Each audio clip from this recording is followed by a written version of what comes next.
blonde guy gripped his sword with trembling hands, finally making it happen. He won for real, then bolted away on rapid steps. Soon enough, he burst into the guild in Foil Village, yanked the door open, and shouted that he'd brought them amazing news. The bruised, battered guy hobbled up and told everyone he'd just duped it out with slime somehow. With tons of strain, he managed to wipe out 2 of them, and you could tell he was relieved he finally crushed those monsters. After he spoke, the guild hall went deathly quiet. Every eye snapped to the blonde guy. Then the guild visitors roared with laughter, because that guy got himself wrecked by slimes from an F-rank dungeon, and only the village newcomers were even brave enough to take it on. But the blonde guy snapped with annoyance at their laughter. He knew they were underestimating the slimes, because once they got aggressive, those things bit hard and painfully. And when he said it out loud, the crowd just laughed even louder. Since slimes were weak, right? Everyone swore the name Hopeless fit him perfectly, but that blonde guy didn't even flinch. Rage flickered on his face. His name was Roa Foil. He was 19, and he'd only managed to reach level 10. Once he finally calmed down, the guy figured he could sell those 2 magic stones from the slimes for a fortune. And the clerk behind the counter jumped in, trying to match his excitement, but he only managed to scrape up 3 coins from the slime's magic stones, and that left him crushed. Roa had no clue any of it happened. Roa snapped his head toward the employee. Desperate as hell, he begged for more money, because that deal meant he wouldn't even get to eat, not when he'd only managed grass and insects yesterday. The employee looked guilty, but he said it was the market price for the stones. Roa just stared at the floor and realized he'd be stuck eating grass and other junk food again. And then an employee dug through the POA info and spotted a nasty issue with its status. Roa hit level 25, but right now the guy was only level 10. And the moment he saw it, the man's face fell, because he realized he wasted his levels again. Roa forged a new blade just to take down those slimes for good, so the old sword had to go. That blonde kid could conjure objects building gear that actually matched his level, was a ridiculously rare gift, and because of it, he finally got himself a copper sword at level 15. But the employee shrugged it off as useless, only looking convenient from the outside, while Roa saw the truth better than anyone. He can't mass-produce endless level 1 items. He'd have to burn his levels over and over just to keep crafting new gear, which means he'd never make it as a merchant. The more he churns out items, the more his level plummets and his power with it, until even the adventurers group won't have him. Roa was in full panic. He couldn't scrape together any money or experience points, and every single time a level finally popped up, he slammed it right away. His parents saw it, and he hung his head in shame. But hey, at least the employee noticed his iron self-control. Suddenly, a brutal gust tore through the area near the Roa, and the blonde guy whipped around, startled out of his wits. A brutal gust slammed through the area, not striking him directly, but messing everything up, sending everyone scrambling. Then the wind erupted from nowhere, and the employee went wide-eyed, completely stunned. Rilla clocked it instantly, magic, which meant only one thing: he was here. And he was coming. A black-haired guy burst into the guild room, flashed an arrogant grin at Roa, and boom, somehow the wind surged through the room because of him. Roa stared at Carter with pure irritation, and yeah, that was his name. The other guild adventurers fumed at Carter's stunt because it was downright dangerous, so they ripped into him and ordered him to stop using magic inside the building. But he ignored every angry shout and kept going. Then the guy shot everyone a reminder only: his father was the one who hauled supplies into this village. So Carter couldn't shake the idea that his father would never sell potions to people he didn't like, and the adventurers just fumed, stuck with nothing but angry silence. The black-haired guy strutted up and bragged that he'd chosen to flex magic on poor Roa like it was charity, because he knew Roa couldn't do any. Then Carter shot back with arrogant swagger and blasted wind magic right in front of Roa. Because Roa's skill just wasn't built for magic, like Carter's, so the black-haired guy called him out and said Roa had dumped his levels into a basic copper sword. The black-haired guy kept hammering him with cutting words, calling his skill useless to his face, while Roa just stared back in silence, irritation blazing in his eyes. Then the guy strolled off from Carter without a care, because to him, his skill wasn't worthless or nasty like everyone else's stuff. This skill hit like that childhood moment when you spent a few bucks on something small, and it suddenly felt priceless to you. Roa smirked at Carter, swearing he'd never feel anything like this when buying something precious again. Meanwhile, Carter watched him already loitering by the guild's exit as he said it. Carter seethed at Roa's calm reaction, convinced he was just putting on a brave face, but Roa clearly didn't care about him anymore. And that's when a guild employee stepped in and hailed the guy. The man told Roa he'd forgotten his 3 coins for the magic stones, and the blonde guy shot back to the guild hall for the cash right away. He snatched the bag of coins with a grin. This was his ticket to buy something for himself, while Carter sat there fuming, because the black-haired guy just didn't like Roy. Before long, Roa was already deep in the dungeon. No matter what anyone says, he's the only one who can make a skill like that actually count. And he just stood there calmly, staring down his copper sword. An adventurer got stronger by stacking levels, but that wasn't the whole game. Skill points mattered just as much, and every time you leveled up, you earned them to unlock fresh skills and even new magic. But Roa's item creation skill is so specific that it locks him out. Raise his level all you want, and he still won't earn skill points, because his level keeps getting slashed by the weird nature of that very skill. So even if he grinds his power to the max, Roa still can't pick up new skills or magic. Nothing new sticks. That's why he goes all in on sharpening his swordsmanship, and he's been mowing down slime after slime, piling up an insane body count. After he wiped out the slimes in that dungeon, his level finally started climbing again, and Roas's health score shot up from a measly 80 all the way to 200 points. That day, he wiped out every slime in the dungeon, but the moment he cleared them, a whole new floor of tougher monsters was already waiting up ahead. From that moment on, Rokuya knew life wouldn't stay easy, because one wrong move could get him injured, and if he wasn't tough enough to take down monsters, then the enemy wouldn't just beat him, it would erase him. If he can smash that monster, Rhea's about to snag skills that will stick with him for good. And it all starts with one nasty skill. He kept moving. Then he suddenly froze. Right there, a massive barrier blocked his path, packed with strange patterns. Then he spotted it, and his stomach dropped, because that could only mean one thing. The dungeon boss was about to show up in front of him any second. The second he steps into the barrier, it traps him there until he beats the boss. No escape, no shortcuts. Ruhul knows it in his gut. He's got zero chance. And with his situation only getting worse, it's like the world is closing in on him. Even so, the guy charged straight through the barrier anyway, not giving a damn that he could get eliminated, because once he crossed, he was all in, and right behind him, a dark silhouette snapped into view. A shadowy silhouette lunged at him, and Roku snapped into motion, dodging the strike at the last second. No way he's escaping this place that easily now. Skeleton Swordsman, the dungeon's boss, burst onto Roa's path. Armor clanking as he raised his battered sword. Level 50 was the target, and this armored nightmare was rank F. After he checked the traits, he realized the recommended level wasn't that brutal at all. So Rhea lunged in with his copper sword, hacked his way through the monster, and stood his ground against the dungeon boss like it was totally beatable. But the dungeon boss slammed the guy's strike away, and Roa got blasted backward, bouncing across the ground. Yeah, he dodged it, but it was a brutal fight.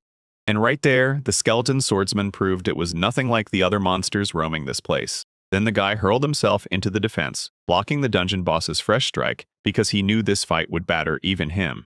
Yet he was ready to ride out that crushing pressure and bring the monster down. Once this win lands, Roa's whole life flips on its head, so he grips his copper sword and jabs it at his enemy, right as the monster lunges to strike, and bang, their blades smash together again at X time. Roa didn't back down for a second. He was locked in, dead serious, and the reason was brutal. That enemy had sunk around 15 whole levels just to get a sword with a blade like that, so no way was he going to lose this battle. Roa swung in with decisive words blazing, crashing into the bone monster and cutting off its chance to defend itself. His attack hit so hard the monster split in two. Roa struck down the dungeon boss and silenced the blonde brute. Then he stood there breathing hard, staring in shock at what he'd just crushed. He won. Then the guy crushed his shaking palms into a fist, and for a split second, joy exploded with hysterical laughter like, "Bro, he finally made it. Beat the dungeon boss," and screamed in pure joy for crushing that monster. Suddenly, the guy was trapped in a glowing magic circle that popped up out of nowhere, and Roa just froze, staring dumbly. Then the system chime skeleton swordsman defeated, and in the next breath, his skill transformed into pure magic. The magic circle around Roa started to crumble, but it didn't get the best of him, because the surprise guy had just unlocked a brand new skill, creating magic. Then the very next day, back at the guild, the visitors were sitting there like everything was totally fine. Suddenly, that blonde dude strode up to the reception with full confidence and head snapped his way in shock. Then Roa stepped over to the guild employee he knew, and the man stared at him, all confused. Roa slapped a bag of magic stones into the guy's hands, and the blonde immediately wanted to cash them out, though the employee froze at the sheer mountain of gems, dying to know where they came from. Roa hauled way more stones than he ever did. He knew exactly what that meant. Tonight, he'd finally eat like a king. And before long, he was already standing at the famous tavern in Foil Village. A plain lunch sat in front of him: soup, a cup of tea, and dried meat. And Roya dug in with happy, shameless hunger, chewing so hard his eyes watered. The taste felt so good it nearly brought him to tears.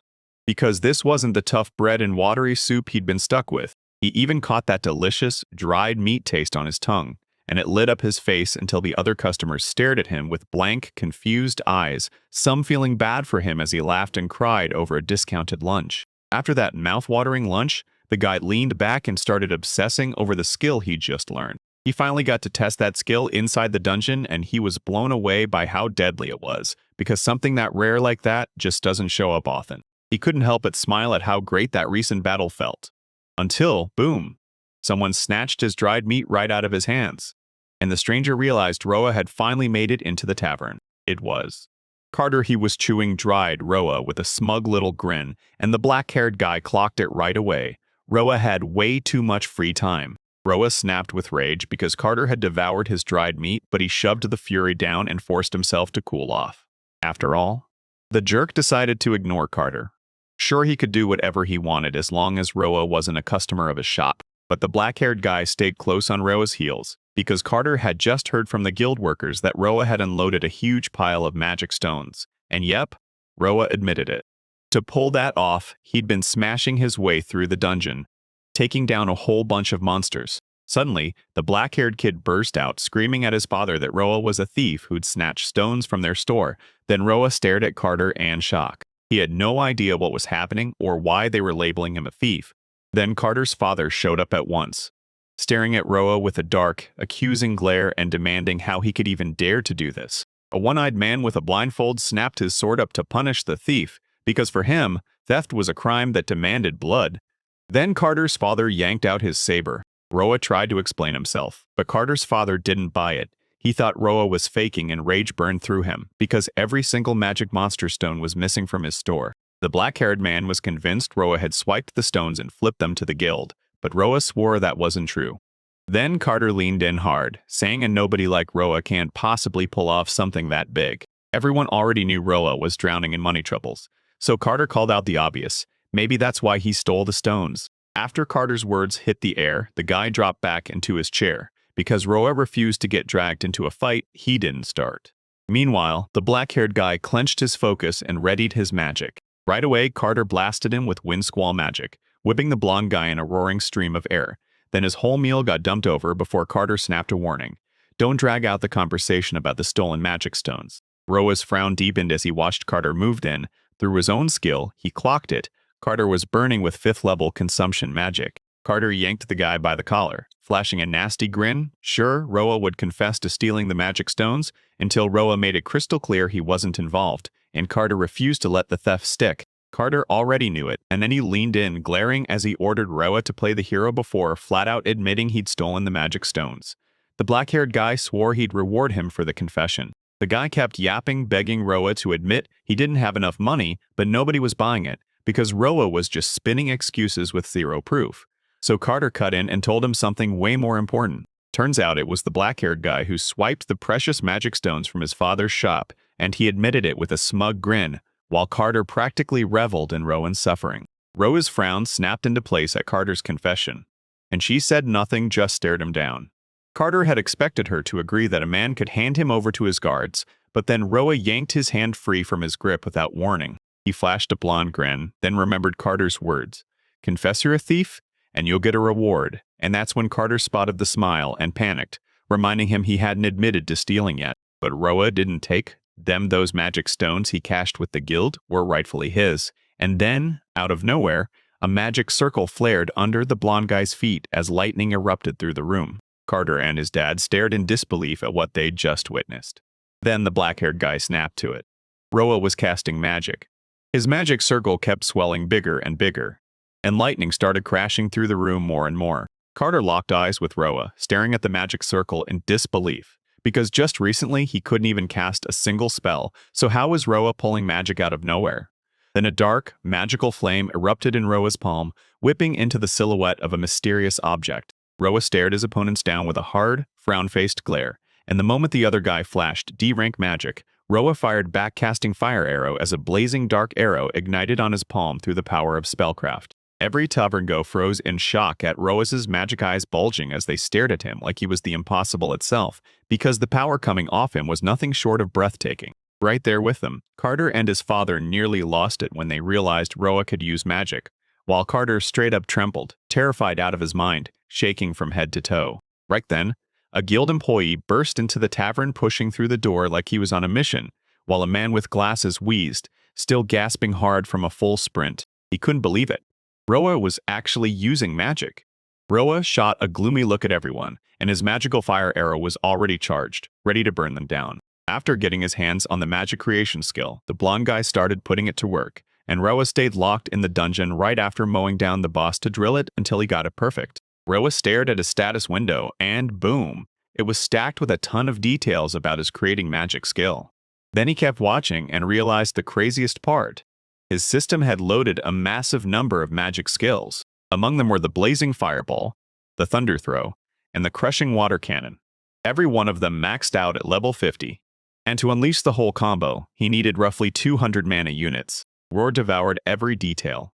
Then the guy let out a chuckle. Turns out those magic skills were the levels he'd been grinding for. He realized it was basically the item creation skill in disguise, and he knew leveling up through trading could make him ridiculously powerful. So yeah, Roa is finally about to learn magic for real, and that guy is practically bursting with joy because he just unlocked something this incredible. Now he can unleash magic in the middle of a fight, and all he ever pulled from his old skill with the items plus grinding his levels up has been brutal. Now he can wipe out monsters with magic like it's nothing. And from here on out, he'll rack up experience points fast, with Roa leveling up without a single roadblock. After a while, the guy dropped onto a rock to catch his breath, because panic had to cool off while Roa stood there with a crushing decision on his shoulders, hunting for the exact kind of magic he needed and choosing it with total care. Roa studied every kind of magic and realized they were all incredible, but the moment he had to pick he could only lock in one skill, so his mind fixated on the Great Fireball. But because this magic eats up around 200 mana units,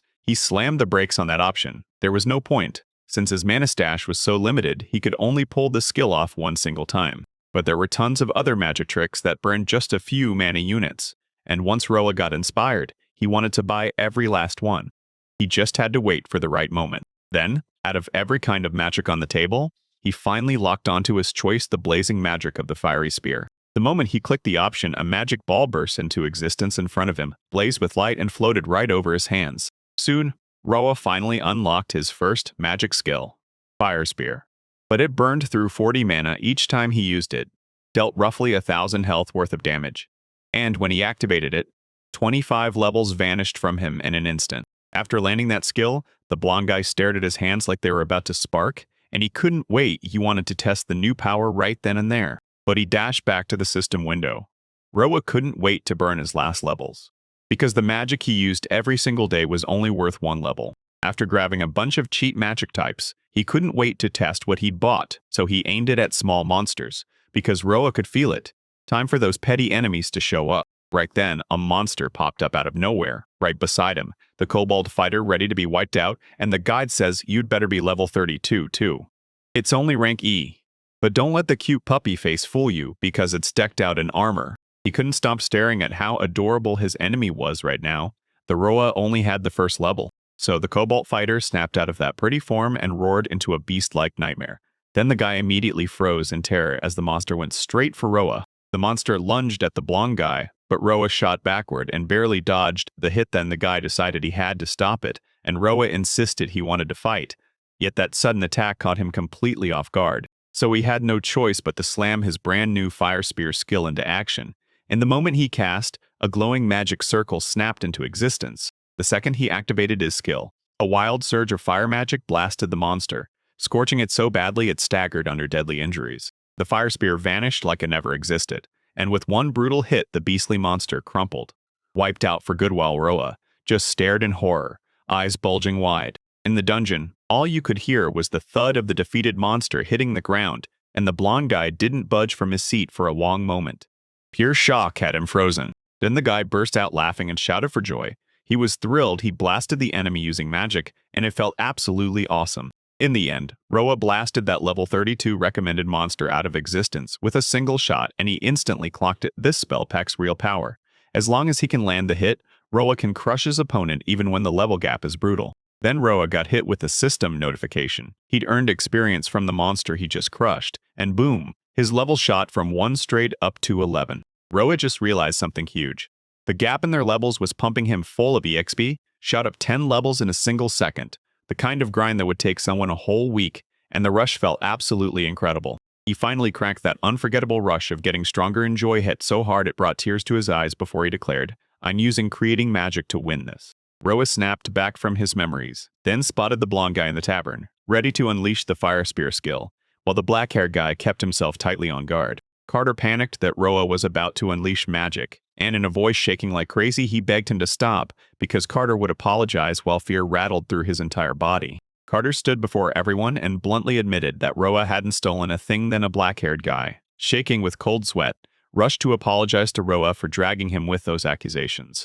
Roa kept frowning as she stared at Carter in dead silence. Then he finally slumped with a heavy sigh, dropped his magic skill, and a fire spear blinked out of existence the moment it was cut off. That blonde guy didn't want to stir up trouble in a place like this. He only cared about one thing, making Carter spill the rumor he'd started so everyone hears it. Carter listened to the guy's words and instantly got it all, yet his fear wouldn't let up, because Roa might still be able to use magic.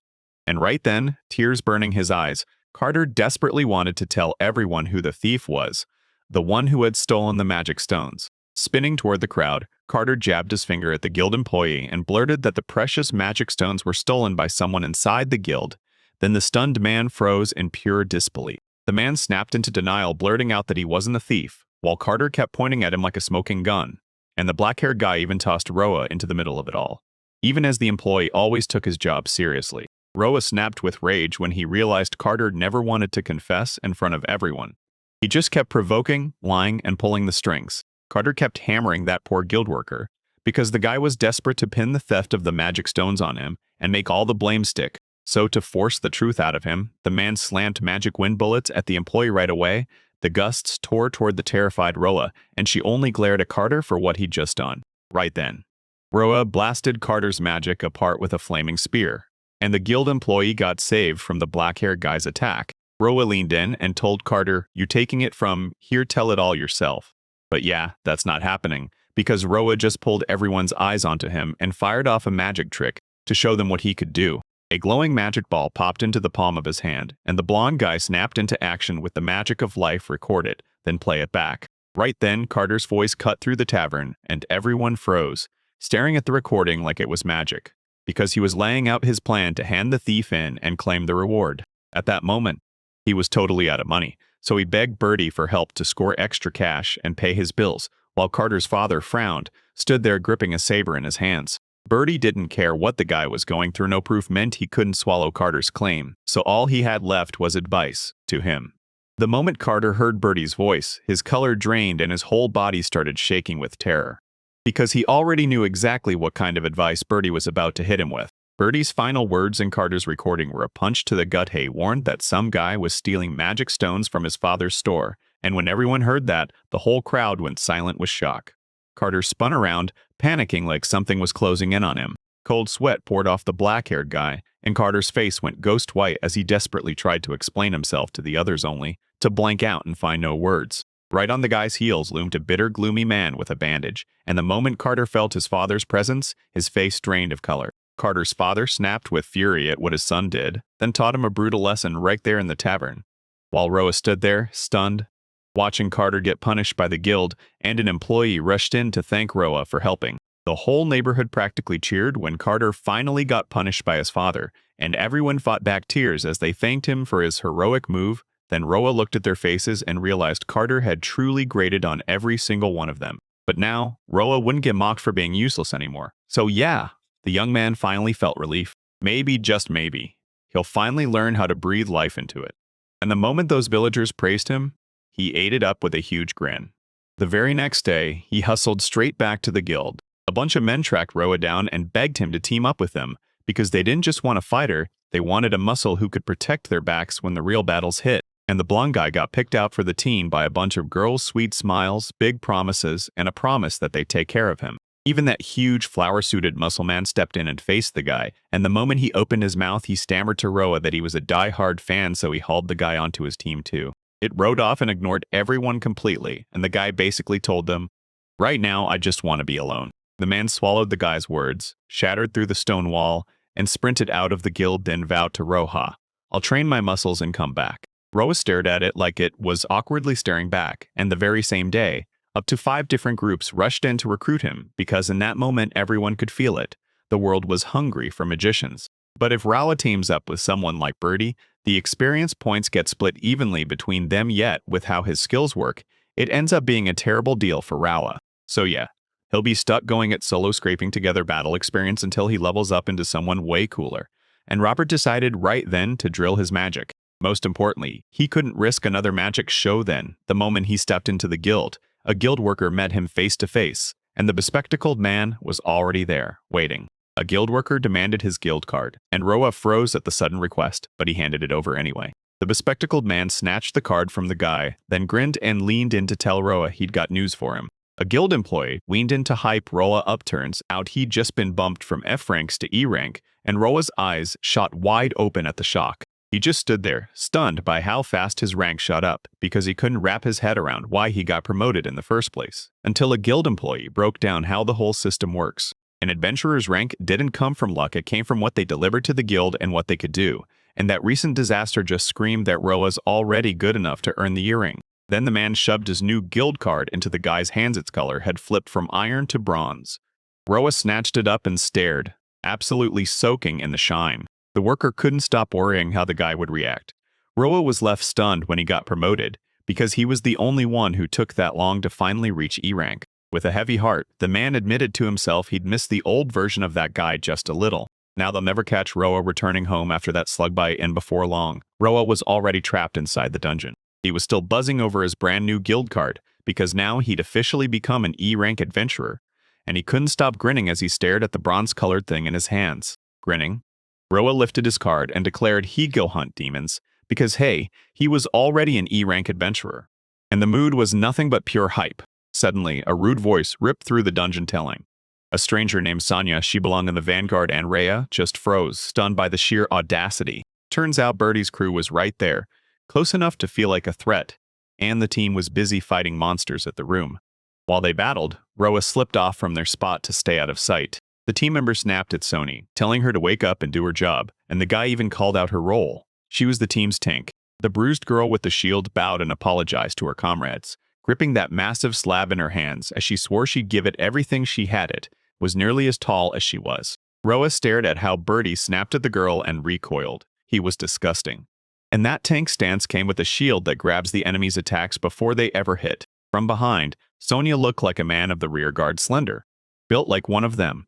Yet she somehow always positioned herself right in the enemy's sights. He couldn't get his head around why they were ripping into her. Then it finally hit him, leading herself through that team's pressure wasn't some walk in the park. Rawa had already spun away from Birdie's team. He didn't step in, didn't lift a finger to help, because he decided none of it was his problem, and the guy just wanted out. Right behind Sonia, a goblin wielding a sword popped out of nowhere as she rushed to strike, but she didn't even feel it coming. Her companions froze in horror, only shouting that a monster had slipped up behind her, and none of them moved to help. Sonia could only brace for the monster's strike. Her shield felt like a brick, weighing her down every time she tried to move fast. A blonde girl shouted to Sonia and screamed that a monster was closing in behind her. Then the team didn't even try to rescue the girl. And Sonia couldn't get her guard up fast enough as the monster lunged, already swinging his sword to strike. The girl fought tooth and nail against the monster creeping up from behind, but it slammed her from 2 sides. Her defenses crumbled fast, and Sonia could only shut her eyes and sink into despair. But right out of nowhere, the monster that lunged for her got blasted apart by brutal fire magic. Roa ripped into action with a fiery spear and wiped it off the map. Sonia locked eyes on the monster's crumpled form after just one day, realizing magic had finally wiped it out. So the girl figured a sorceress swooped in and saved her, turning her team's disaster into a near miss. Sonia spun to the sorceress and said, "You got me just in time. If you'd been even a bit late, the damage would have been irreversible." But the blonde girl didn't get what Sonia meant at first. Sonia thanked the blonde girl for saving her. And even though the sorceress knew it wasn't really her fault, the blonde still snatched Sonia's gratitude like she owned the moment, then demanded even more. The sorceress got pressed for answers, but the girl kept dodging the truth and lied that she'd saved Sonia, while Roa heard every word and headed off the other way. The guy backing away from the birdies team practically exhaled in relief. No one clocked him, no one even looked his way, and he had zero interest in starting trouble. Roa kept moving, eyes locked in thought because every adventurer knows the dangers of this life. Someone can snatch the reward right out from under you, so most people refuse to help strangers outside their own team. But he finally got it. Because if he'd stayed still, the monsters would have wiped her out, and he couldn't bear that. After he blasted the girl with magic, his mana got slammed, his fire spear skill drained a brutal 40 mana units, though the rest of his stats were still fine. And yeah, he was already sitting at level 50. That magic creation skill he got lets him tap into the item creation power, too, so Roa's already sitting on two totally unique skills, and now he's forced to slam both of them together because the moment comes, that guy makes his move and applies them. He shoved a mana recovery potion right after stacking two skills, and the best part? It took a level 10 crafter to make it. This bottle refilled exactly 300 mana units. Roa poured 20 levels into potions just to pull this off earlier. He had to burn 50 levels for one, but now the cost dropped by a full 30 levels. Once he finally nailed the exact potions he needed, he drained every last level he had and poured it all into forging a brand new magic. Roa stumbled on a brand new skill, a tiny item box that didn't drain a single drop of mana when he used it. Objects vanished into another space, and it could hold up to 100 items. Before long, a little box for tiny items was set up, and right beside the row, a small magic circle blinked into existence like a signal. The guy already had 2 mana recovery potions ready, and Rawa grabbed one straight from the little box's space. It was a lifesaver because he couldn't just jack up his maximum mana by gobbling levels through skills and items, so mana recovery became his one true lifeline. Fueled by pure drive, Roa chose to keep battering this dungeon, hunting the next levels, because that guy wasn't done yet. He needed more mana recovery potions. On day 1 of his level up marathon to snag potions, he boosted his stash by 12, and in total, he now had 44 mana recovery potions sitting in his inventory. On day 2, the guy pumped his total up by 20 potions, and on the way, he ran right into Birdie's team again. The blonde sorceress immediately snapped at Sad Sonia again. By the 3rd day, Roa crushed monsters and brewed 30 potions with their loot, stacking his stash to 94 mana recovery potions total. On the 4th day, he shoved the drawer full of stuff and went all in. He had a full stash of 100 mana recovery potions now, and Roa grinned as he clutched that 100th bottle, like, finally, he didn't have to worry about mana anymore. Then Roa tore down the stairs, right into the lowest level of the E-rank dungeon, where the blonde guy was itching to get a look at the lower boss, and as Roa descended, he spotted something that made his eyes widen. Roa stared past the barrier and clocked it instantly. Someone was really trying to take down the dungeon boss, and it was Sonia, the girl with the shield. She squared up against a low-level monster, but right in front of her loomed a massive beast that let out a brutal, croaking roar. It was the Frog King, an enormous, hulking frog monster, straight out of a nightmare, with a recommended level of 120 to beat him, and he was rated D rank. Roa gaped at the monster, eyes bulging when he realized the thing was the dungeon's main boss towering above him. Then it lunged, and Roa couldn't do anything but watch it lash out and attack the girl with that long, writhing tongue. With a flick of his tongue, the Frog King lunged and struck the girl, but she snapped her shield up in time and blocked him clean. Then the monster lashed out with its frog paw again, snapping at the girl while trying to shove Sonia's shield aside, and she barely managed to hold the line against its relentless pressure. Roa clocked the fight's weird vibe and froze. This girl was battling the monster on her own, with no sign of the rest of her team anywhere nearby. Since Sonia's just a tank, she can't take that monster down by herself. Plus, that guy already clocked it. The monster could wipe her out. Rua's body screamed to rush to her and help, but the guy halted hard because one thought hit him, and that was it. Roa wanted to slam the door on helping the girl, because that's what adventurers do, right? But he couldn't ignore it. The girl knew exactly what she was getting into. She was an adventurer, so she had to claw her way through this fight. Sonia snapped her shield up and kept the frog's attack from landing. The guy was exactly the same, always convinced there was no point in anyone staying by his side, so Roa ended up alone every single time. With a heavy heart, he stared at his clenched fist like he was carrying the weight of everything. Roa was convinced Sonia was the same kind of unstoppable, thinking she'd refuse anyone's help just to keep from being halted on her way to get stronger. Because that guy was already charging back up the stairs. He suddenly stopped, and the moment he realized she didn't need his help, the guy froze, lost in deep, gloomy thoughts. But it wasn't like that Rojaga just wanted someone to help him. He really did. He only hated himself for wanting it, and he kept fighting to prove to his own mind that he wasn't weak. He stood there, torn up about whether to step in and help the girl. He even debated whether it was his place to interfere. But when he saw her just helplessly waiting for the monster's next strike, he finally snapped and made his move. Roa didn't care about keeping things official anymore. He decided the girl would spill everything after the rescue, so he hurled himself at the royal frog with a fiery spear and drove it back before it could strike her. The frogs attacked and dropped the monster, but it did make the beast pause for a heartbeat. Then the guy realized one swing would never be enough. Sonia froze in shock at the sudden rescue, burning with one question. Who was he? Roa introduced himself to her as a traveler passing through, then leaned in and told her he was taking over this boss. The battered Sonia watched her rescuer in disbelief. Like her eyes couldn't process what she was seeing. Meanwhile, the guy and the monster just stared each other down. If he wanted to beat the royal frog, he'd need level 120, but right now he was sitting at level 40. He realized the gap between him and the king frog was way too brutal to cross, yet he couldn't walk away and leave that girl stuck in trouble. Sonia stared at him while she couldn't even budge, wrecked from fighting alone. So Roa had to face the monster himself, and just then, the royal frog snapped forward and slashed at him with its tongue. He snapped out of the way just in time. Then the frog's hit slammed into the ground and shattered the stone floor slabs into rubble. After watching what the monster's attack did, Roa realized one punch could wipe him out, so he swung into action with a plan: blast the royal frog with magic. But before he could even twitch a spell, the royal frog slammed back in, and this time, it tried to take him down with its mouth. Roa barely bounced off it in time, slipping the impact and living to fight another second. The monster lunged again without mercy, and panic shot through Roa while the guy bolted away from her, fleeing the royal frog's crushing pressure for a good stretch. Because his fire spear spell couldn't kick in for 4 long seconds, the king frog shut him down, cutting the activation short so he never got to cast it. And right then, Sonia suddenly felt like she had to say something to him. Sonia, battered and barely standing, managed to warn him that the royal frog's weak spot was right on her belly, so Roa should have aimed straight for her stomach. The blonde guy shot Sonia a grateful nod for the hint, then snapped into a fighting stance, sword in hand, already plotting how to reach the monster's belly, because getting into that spot with magic was a nightmare. But he had a backup plan. If the magic fails, Roa can still lean on her potions, and right away, a bottle pops out from his space. Sonia clocks it instantly, shocked to see it's a mana recovery potion. Right then, a giant royal frog launched itself at the guy, but Roa barely dodged the strike, only for the potions to do nothing, and one bottle crashed onto the floor like it was helpless. So Ra yanked the potion bottles back out of his space again, but the potion blast fizzled and failed. Still, he didn't stop. He barked for even more potions.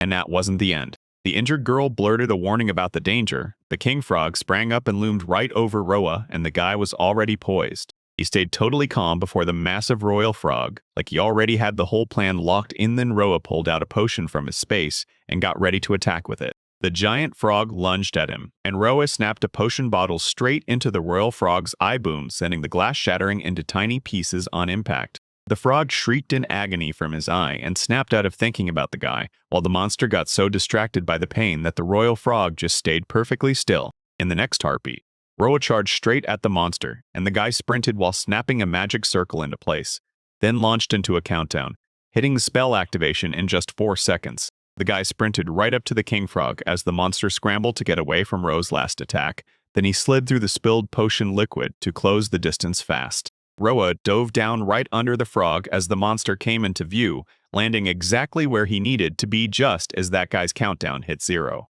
The magic spell finally kicked off. After those 4 seconds to activate, Roa's spell snapped to an end. Bam! A fiery spear shot out of the magic circle and slammed the royal frog right where it hurt most: its stomach. With a brutal strike, the monster went down, then the guy slammed the dungeon boss too. Stunned, Sonia just stared from the sidelines, wide-eyed at the whole thing. She froze in shock, then she spotted what the guy was swinging at her with, and her blood went cold because that magic was already carved into her memory, the very spell that once saved her from the monster's claws. Roa also told her he didn't drink any potions at all.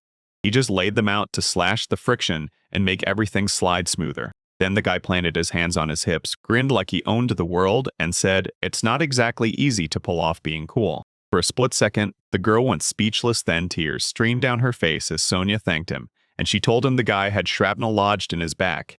Yet Roa stayed ice calm about it. And then, out of nowhere, the blonde guy felt something. The system started pinging him with notifications. He'd earned experience for taking down the dungeon boss, the Roa level, and somehow his level shot from 40 all the way to 70. Then he got the title Foil, the Dungeon's Conqueror, an achievement that shoved plus 100 HP into his body, leaving him with around 300 health points now. Roa practically beamed his level shot up by a whopping 30 points. And he even snagged an achievement for crushing the dungeon boss. Then he noticed Sonia had crumpled to the floor. The girl keeled over, drained by exhaustion and shredded by wounds, her eyes rolling back as she slipped into unconsciousness, her body refusing to obey.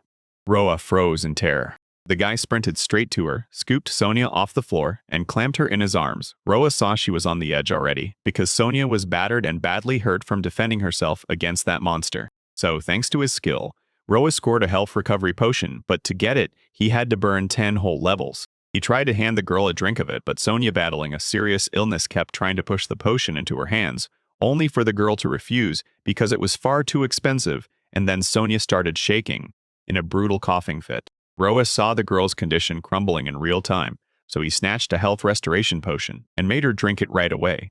Then he told Sonia it cost him nothing. The girl chugged the potion, and instantly her face stopped looking pale, her battle wounds vanished, and Naya felt like a whole new person. Sonia couldn't figure out how to thank him for saving her life twice, and the moment she said it twice he stared, stunned. Then she finally told him what clicked. When she saw his magic, she realized he'd already pulled her out of the goblins earlier. Roa awkwardly gave in and agreed, but the guy didn't want her turning it into a big thank you, and Sonia shut that down, saying she truly appreciated his help. And him too. After that, the guy stepped up and introduced himself to her. Roa even confessed that he knew her name because he'd heard it from her comrades. Then he asked Sonia where he should split her team members. The girls' faces snapped with shock. Sonia grimly told him the moment the fight started. Her teammates bolted, leaving her stranded alone against the King Frog. But Roa, brow furrowed, simmered with rage because the Birdies team ditched Sonia and left her alone, and the breaking news hit him like a punch to the gut. She took the tank role and always charged into battle first until her teammates saw the opponent was the King Frog and bailed, leaving her stranded all by herself. Roa snapped with rage because Sonia's own comrades ditched her even after knowing the monster would wipe her out. And when the guy demanded answers, Sonia told him the truth. She wasn't joining them for nothing. She had a special skill. Because that unbreakable skill kept her from learning any attacking moves, the only way she could live was to team up and brace herself for whatever everyone else throws at her. If Roa hadn't shown up, that girl would have been hit with something way worse, and Sonia just stared at the guy with tears streaming down her face, wearing a sad smile. With his frown deepening, the guy got lost in thought after the girl's words, because Sonia still carried the exact same cursed abilities he'd seen before, which is why everyone kept looking down on her. While she wiped the tears streaming off her face, only Sonia had it worse than Roa, so bad she couldn't even lift a hand to fight the monsters and the rest of the chaos. Thoughts clouded his mind. Sonia noticed it instantly, and she couldn't shake the worry for how he was holding up. He urged her to head back to the village, and the guys clenched their fists with pure rage while her teammates were probably stuffing their faces at the tavern right this minute. Roa couldn't stand for this to keep happening, so he apologized to the girl because the guy wanted to help her a little more. But the guy was seething with rage, and Sonia stared at Roa completely baffled. Meanwhile, in the tavern back in the village of Foil, Sonia's teammates were laughing and knocking back their drinks while the man and the girl traded stories about what was going down in the dungeon. A left and a hurry. Birdie had heard from everyone that a D-rank monster was in the dungeon, but he totally didn't expect it to be this huge. Meanwhile, the man just sipped his drink with a smug grin. The blonde girl let out a breath of relief that they finally escaped the monster's clutches, but she only said she felt bad for Sonia. After all, that's what adventure costs. You've got to be ready for chaos like this. And then they burst out laughing. Just then, a bleak Rola and a frantic Sonia burst into the tavern. Birdie went wide-eyed at the sight of her, and even the sorceress was totally stunned by how Sonia looked. The man was sure she'd been wiped out by that monster, so when he shot Sonia a trembling, disbelief-filled question about how she was still alive, a blonde girl slammed in out of nowhere and punched Birdie to stop her cold. The sorceress wiped her face near her eyes, and instant tears poured down like she'd flipped a switch.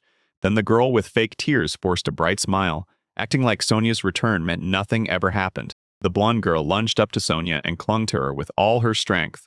Then she snapped into fake panic, blurting that she was scared for her and trying to stop her from taking on the monster all by herself. Sonia froze because the girl's sudden hug shocked her. And the moment the sorceress spoke, her eyes went wide and she couldn't get a single word out. Roa clocked it. She was putting on a show for the crowd, trying to make Sonia look like a fool, and rage boiled in his veins. Meanwhile, the guy pointed out that adventurers actually sweat public opinion because it helps them pull in strong new recruits. To punish them, he had one brutal plan crush their reputation. So he stormed out, shouting that Sony's team was the one that left her alone with the monster. Birdie stared at Roa, panicked and furious. He kept ranting with pure rage, telling everyone they ditched Sonia to take on the King Frog and somehow they'd escaped. But the girl would have been wiped out if Roa hadn't burst in and saved her. Roa then warned them, "This squad can pull that off again any time." And the guy kept blasting a scolding at the team at full volume. Birdie tried to shut Roa up before his loudmouth voice drew in the visitors, but Roa stayed furious and kept talking anyway, because every word he said was the truth. Then Birdie snapped back, refused to believe a word, and demanded the guy show proof about the dungeon. Roa shot back that he had proof, and right then, something materialized on his palm. Roa leaned in and told everyone he'd crushed the King Frog, then held up the magic stone in his palm like undeniable proof. So yeah, there's no way to take it without cutting down that monster. And if the team hadn't slipped out when they did, they'd have been stuck facing the same one. But Birdie jumped in with an excuse on the spot. He pointed straight at Roa's item creation skill and claimed Roa could forge a magic stone using it, then added that he'd already traded his own magic stone for cash. The man also claimed Sonia was alone because she preferred to play solo, and the blonde girl nodded along, fully backing his words. All the tavern goers were stuck in a tug of war. Unsure which story to trust when Rue spotted their indecision, she drifted off and left them to sort out who was right. Roa then jabbed a finger right at Sonia's face in front of everyone, and the girl's color drained to bone-white pure terror. Tara and her whole body shook uncontrollably. It was crystal clear who was lying, but when the visitors saw Sonia turning pale and terrified, they knew she wasn't bluffing about the team while the crowd stared at Birdie and the blonde sorceress with pure disgust because they ditched their comrade in the middle of a crisis. Roa stared at it with a nasty grin, and he didn't care about his reputation. It was already in the gutter. But he couldn't stop wondering what would happen to Sonia's former comrades, especially after the way they got mocked. Rage surged through the adventurer as he lunged at the guy, but before the angry man could land a hit, Roa stayed cool and calmly slipped out of the attack. Then the guy blocked the man's swing with his palm and snatched Birdie by the collar one snap of motion later. The man hit the floor hard, and Roe had the enraged Birdie handled with zero trouble. He's already fought guys like Birdie, so don't think some ruleless brawler can just beat him in a scrap. Birdie pushed herself up from the floor, and Roa's words only made her fury burn hotter, while the sorceress gripped her staff and stepped in too, refusing to stay back because she wanted to help Birdie take on Roa. But just as their clash was heating up, a furious guild worker erupted with a shout that cut through everything, while the bespectacled man fumed at the mess, barking at them to calm down in a voice so angry it could have burned the room. Still screaming at them with pure rage, the man barked, "Get outside," and warned that if they kept fighting, he'd snatch away their guild cards. Then, he'll glare right at them. Birdie couldn't believe it, this soft-hearted guildmaster had actually snapped. And get this, the other day, the guild tavern already had a case just like it. Sonia snapped to attention at the guildmaster's warning and yanked Roa by the hand, begging to get out the moment they stepped outside. Roa stared at her, totally lost, and she snapped back that he'd gone way too far. Sonia grinned at the guy and thanked him for the help, and just like that, she felt loads better. Roa stared at her like she'd pulled off magic, and then he smiled too, accepting her gratitude like it was only natural. Then he should have known that Brawl was gonna wreck him, and right there, the guy and the girl were grinning at each other like everything was perfect. After a bit, they were already in the cafe, and there on the table sat steaming Shua's dishes. Sonia grinned and pushed the food toward the guy, assuring him she'd cover the whole tab herself, so he had nothing to stress about. Roa stared at the lavish dishes in pure shock, because every plate was cooked so perfectly it practically begged you to take a bite, yet Roa couldn't believe he'd even get to eat it. But Sonia didn't think this meal could come close to repaying the guy for saving her. Once Rala discovered he could chow down on anything, he dove straight into the grilled meat and started tearing through it. One bite in, and a guy practically melted in the ecstasy because that dish was packed with meat, and it instantly lit up Roa, making him over the moon. Sure, the girl felt embarrassed, but she couldn't hide how relieved she was that Roahala loved the taste. Honestly, this guy's never tasted anything this delicious. Sonia's brand new, so she probably didn't realize what he was dealing with, and Roa jumped in to tell her he'd only learned magic a few days ago. He even admitted that before all this, everyone mocked him like a total fool, yet Roa still charged in alone and saved Sonia's life. But even then, he admitted there came a moment when he tried to run so he couldn't believe he deserved the girl's gratitude. That's why the guy kept pushing to pay her for dinner, because Roa decided to cash out his magic stone, so he'd finally have the money in hand. And when Sonia heard him say it, she went still for a second. The girl swore that in the end he never gave up on her. He pushed through and saved her. And Sonia knew it was true. That guy didn't care how different their strength was. That's why Sonia was determined to do more for him. She wanted to pay the favor back. Then she pitched an idea. Roa should team up with her and form a group. And Roa, mid-bite, froze cold, totally stunned by what she just suggested. He stared in shock as the girl asked him to form a group together. And Sonia finally let the truth slip. She's actually a noblewoman who only just started chasing adventure to survive. Sonia has come almost from scratch, so she figured they were kindred spirits. And the guy still devouring meat went totally silent, shocked by what she said. After mulling it over for a while, he finally snapped into the truth during the last battle. He learned the hard way that fighting solo is brutal, and that a tank like Sonia could nail the perfect balance between the vanguard and the rear guard. Rowan nodded along with the girl's idea, saying they'd team up as long as she was okay with it. She latched onto his answer like it was pure gold, grinning so hard she could barely contain her joy. Sonia didn't even blink at the deal because now they'd finally have something to trade with. Then the guy and the girl toasted, clink clink, with Eimer's drink, and you could tell they were itching to team up and work together. The next morning, the guy was knocked out cold in bed. Roa stayed in his rented room at the hotel all night, and the moment the sunbeams spilled through the curtains, Sonia burst in and started shaking him awake. That sleepy guy groaned, fighting to crack his eyes open. Then the girl told him it was already past noon, and Sonia basically begged him to wake up until he finally managed to barely open those heavy lids. A shocking scene hit him like a punch. This girl hoisted her massive shield, stood over Roa, and Sonia drove her shield straight into his bed.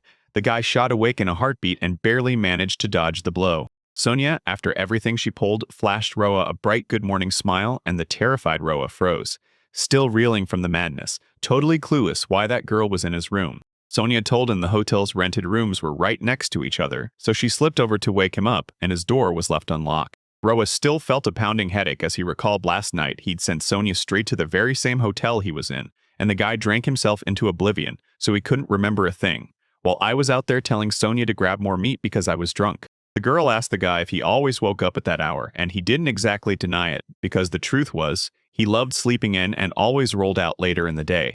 Then Sonia leaned in and asked the guy straight up if he was lazy all the time. Roa nodded along, because everyone kept telling that blonde guy the same thing. He was just too lazy.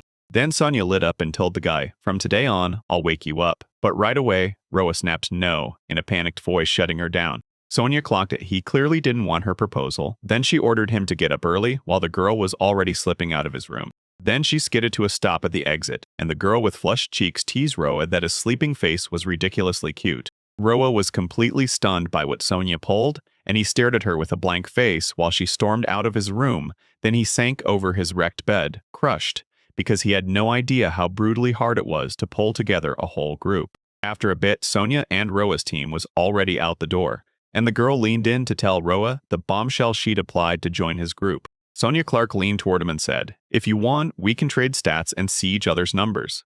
She was 17 years old, and right then she sat at level 65. When the guy studied her stats, he realized her defense was pure powerful numbers, 8 times higher than his. Sonia then clocked it too. He didn't just have one skill, he had 2 unique ones.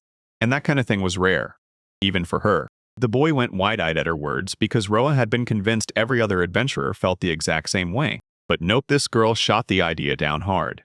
Sonia has seen plenty of teams already, and she's never, not once, spotted anything like this. She also clocked that Roa didn't brag about it. He used his power to help her, not to rake in money. Sonia flashed a grin, praised him for what he did, and told him straight up that he was kind, amazing, everything. The girl stared at Roa with starry-eyed admiration, and it made Tom squirm like crazy because Roa wasn't used to getting that kind of attention, and he blushed hard with embarrassment. The blonde guy finally cooled off and leaned in, asking the girl where they were heading that day only for her to freeze, unable to answer.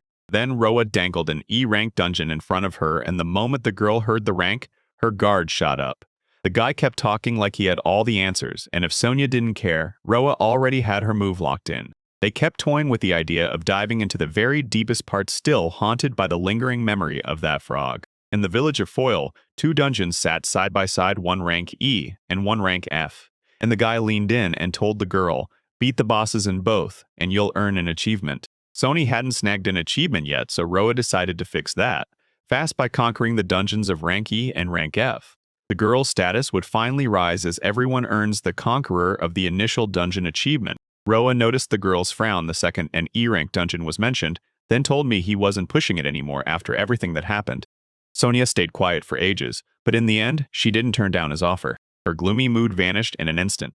She flashed a smile and agreed to his offer to head straight for the dungeons and conquer them, because this time, Roa was right there with her. He stared at the girl's changed face, nodded at her consent, and then locked his new magic away for Sonia, while Roa has opened his sister. The first magic that hooked him was Fire Volley at his current level. He figured he could land it and win her over, since the spell costs 50 levels. Yet the base damage hits like a truck. Soon the guy snatched a fire volley, and magical lights exploded around him while the girl stared, stunned. Roa leaned in and told Sonia his power had one weird twist. He could dump his levels on purpose so he could hunt new gear and magic, because he'd already burned through 50 levels out of his 60. So yeah, Roa's finally reached level 10, and with a grin full of confidence, he tells Sonia, "If you land a hit on me, I'm done instantly."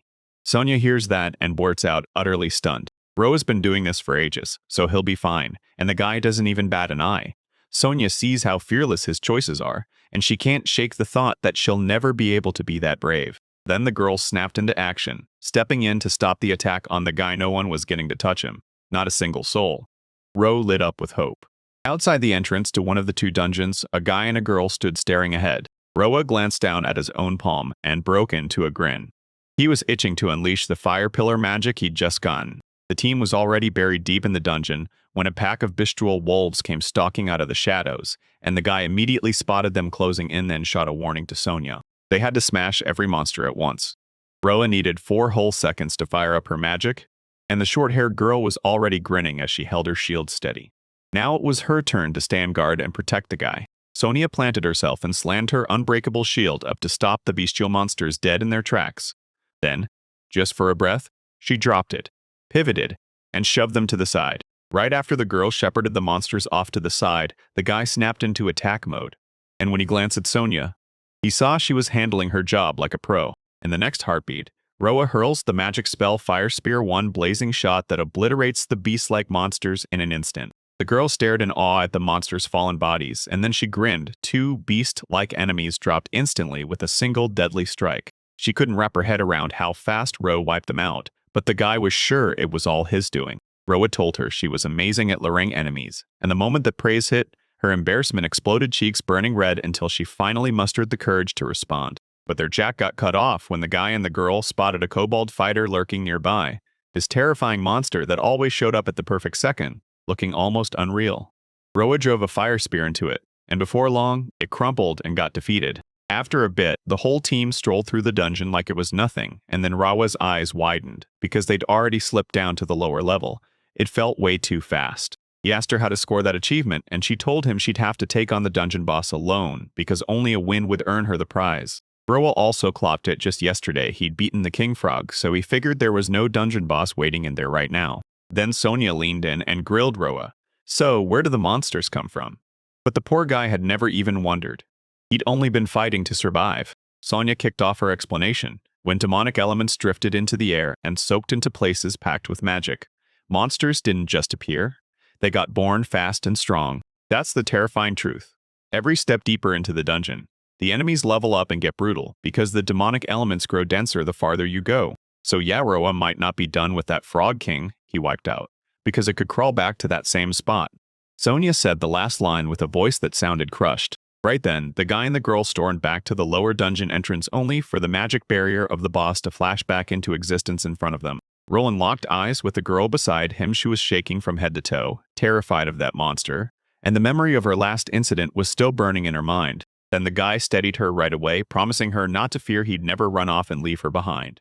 The moment Roa's words hit, the girl snapped out of her trembling instantly. Then she lit up and grinned at her teammate, and Sonia straight up told the blonde guy she believed in him, because Roa's support made her feel unstoppable. Right when their smiles peaked, the dungeon boss came stomping in and the girl and the guy snapped straight into battle stance. Roa had to throw a magic spell right now, while Sonia fought off the monster's attacks like she was buying them seconds. No matter how many tries it took, Sonia never stopped. She came to smash the king frog, and that monster loomed over them, huge enough to swallow the sky. Roa's eyes widened in shock. This king frog was even bigger than the last boss. Right then, the king frog snapped out its tongue and lunged to strike. Only this time, it didn't play out the same way.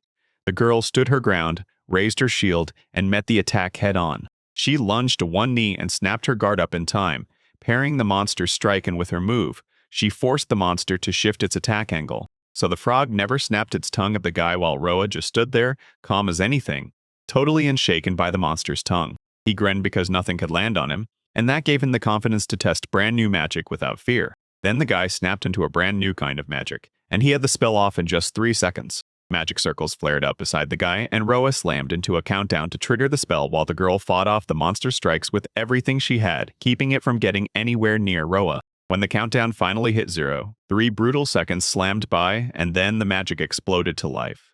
The blonde guy snapped 3 magic circles into place and hurled a roaring fire volley straight at the royal frog. A blazing fire volley slammed the monster from 3 angles at once, and the frog couldn't dodge it. Powerful magic crashed into it as explosions erupted right where the fire hit. Sonya watched in shock as the dungeon boss got wiped out fast. This attack didn't just beat the monster, it erased it. After all, Frog King used to be a real threat, but now it took only 1 strike to knock it down. Roa stunned, but he never expected it to be this simple. His brand new fire volley magic blasted enemies by a brutal starting drop of up to 4,000 health points. Then, a system notification ripped through the screen, rewarding him for taking down a terrifying opponent. And just like that, his level rocketed from 38 to 58 so fast that Roa surged up 20 levels in one breath. Roa had no clue that handing out experience points could skyrocket his level like that. Then the guy and the girl smashed high fives, the girl grinning and telling him she'd just unlocked an achievement and Sonya had finally hit her goal. But for him, the fun's far from finished. Roa cracked a grin and drew his weapon. Then he snapped, furious, demanding they pull materials from that monster, because last time they talked, he'd totally forgotten all about it, and Sonya watched Roa's moves with pure awkward confusion. By the end of the day, they'd raked in 24 rank E magic stones, plus 1 rare rank D stone, and around 10 pieces of royal frog skin, enough to line their pockets with serious cash once they sold it. Once the guy grabbed every last bit of material, the job was simple. He just slapped it all together and tucked it into the item drawer. Sonya immediately realized the magic skill item box was crazy useful. The guy told the girl that if they cashed it all, they'd haul in a ton of silver. Then it hit him, and he suddenly shouted for Sonya. Roa told Sonya he'd bail on Foil Village the very next day, and the blonde guy was already pitching, like, "Come with me to a D-Ranks dungeon." The boy and the girl were still stuck in the village of Foil, while their crew pounded drinks at the tavern. Then Sonya snapped that it was time to go, because Roa's forces had already gotten far too big for this place. And honestly, Roa could have said the same thing about Sonya. Roa was hovering near level 80. Sonya was already at 82. And the guy was convinced they were ready to tackle D-rank work. Sonya nodded along. But there was one nasty catch. Roa and Sonya had 0 clue where the D-ranked engine was, and the news hit them like a freight train, because 2 weeks ago, they never even thought to dig into dungeons like that. So Sonya pushed the idea of hunting down other people, or scraping together answers by buying a card butt. Maps that actually listed dungeon locations were almost impossible to find. Reiwa. And once I heard that those maps held the info, my mind snapped straight to them. In the very next second, the guy's eyes lit up. Finally knew exactly where to go to get the information. After a while, they finally stumbled into an item store, and Carter met Roa with an anxious, flattering grin, offering to help him right away. Carter, grinning like nothing's wrong, politely guided the black-haired guy through the store's goods, and the moment Roa spotted him, surprise hit, because his whole vibe had shifted. Then Sonya slid in with them and asked about a product from Roa, while Carter stared at the new stranger like he couldn't believe what he was seeing in that day. The girl beamed at the guy and asked if he was buddies with the seller. Carter's jaw dropped at her smile. The guy's face flamed red. Still, Roa wouldn't back Sonya up. He was in the store only for business. Carter, still grinning, leaned in and asked the guy about a beautiful girl, then ripped into him with a furious shout. Roa snapped her eyes open, realizing Carter's real side was back. But Roa didn't care one bit about cursing he kept to school. The guy pressed Carter for the map, and Roa practically begged for it to lead to dungeons. Carter admitted quietly with no maps because every adventurer dies for them, and they sell out in a flash. Then he snapped at Roa, roasted him with names, and right then, Carter's father barged into the room and the man swore they had cards. Then a black-haired man with an eye patch lunged up to his son and blasted him with fury, ordering him never to insult customers. Carter went pale and swallowed hard, taking every word like a warning from the heavens. After a while, the man finally tossed the card to the team and then handed over the same map he'd used back when he was an adventurer. Sonia clocked that the map was handwritten, and there was no way they could just snatch something that vital, so the man slid a card to Roa instead. It was his apology for all the trouble his son had brought. He even chased a stronger partner to upgrade his card, grinning as he said it. Then Carter's father finally pointed them the way if they wanted the next dungeon. They had to go to Lamberg City in the northeast, and it took 2 full days to reach it from Foil Village. Roa thanked the man, grateful for every word. He even told them they'd be out of the village the very next day, and Carter, before his father could see, shot the guy a grimace. Like, really? The man just smiled like it was nothing, and suddenly the village felt like it would grow quieter fast. Carter's father can't wait for their next meet to see how they've grown. Then the next day slams in. And early that morning, sleepy Roya yanks himself up, half dead with tiredness, barely able to stay awake. But Sonia kept hounding him, dragging him by the collar because he couldn't manage his feet so early in the morning while she strutted along with a grin, loving every second of her morning stroll. He finally dragged himself to accept the heartbreaking truth. They were about to leave this place, for good after all. That time of watching his skills keep failing, until Roa suddenly popped into a new skill, and he couldn't stop asking why he'd been forced to wait so long. Maybe it finally paid off for him because Roa busted her tail all those years. He shot his fist to the sky, then once he left the villager Foil, he turned back and thanked her for every day he'd gotten to live there. After what felt like forever, the team finally realized they were miles away from the village, staring down a brutal stretch of road before they even reached the city ahead. As they pushed deeper, the team ran into a bunch of monsters, slugs included, and Roa realized the area was packed with weak ones, all because the demonic presence outside was so subtle. And they never should have let their guard slip, because once in a rare while, a swarm of magical elements can suddenly surge into place, and that's exactly how powerful demons are born. He just flashed a grin at her words, acting like he never even guessed they'd be tougher than the dungeon monsters. And then, out of nowhere, a sudden sound yanked Roa's attention. A horse-drawn carriage came barreling after them, and Roa snapped his head around in shock. Sonia spun too, staring at it with wide-eyed curiosity. The girl gripping the cart's reins kept shouting for help at the top of her lungs, trembling with pure terror as she held on with white-knuckled fear. Tears streaming, she begged for help because someone was hunting to kill her, and even in full panic, she never once abandoned the cart's controls. The whole team froze at the scream for help. Then Roa spotted it, a demon tearing after the wagon. The girl and the guy snapped into a battle stance, ready to smash into the coming fight. Then, just as the wagon and the monster rolled in, they finally spotted the demon, an enormous beast that looked like it could crush them instantly. The monster was named Grizzly Bear, and the warning for beating him? Level 130? When they clocked the grizzly bear's terrifying traits, the guy and the girl froze in full-on shock because these demons were almost double their power, and fear hit them hard. On the road to the city, everything went haywire. There was an accident. And then they spotted a massive bear charging after a terrified girl.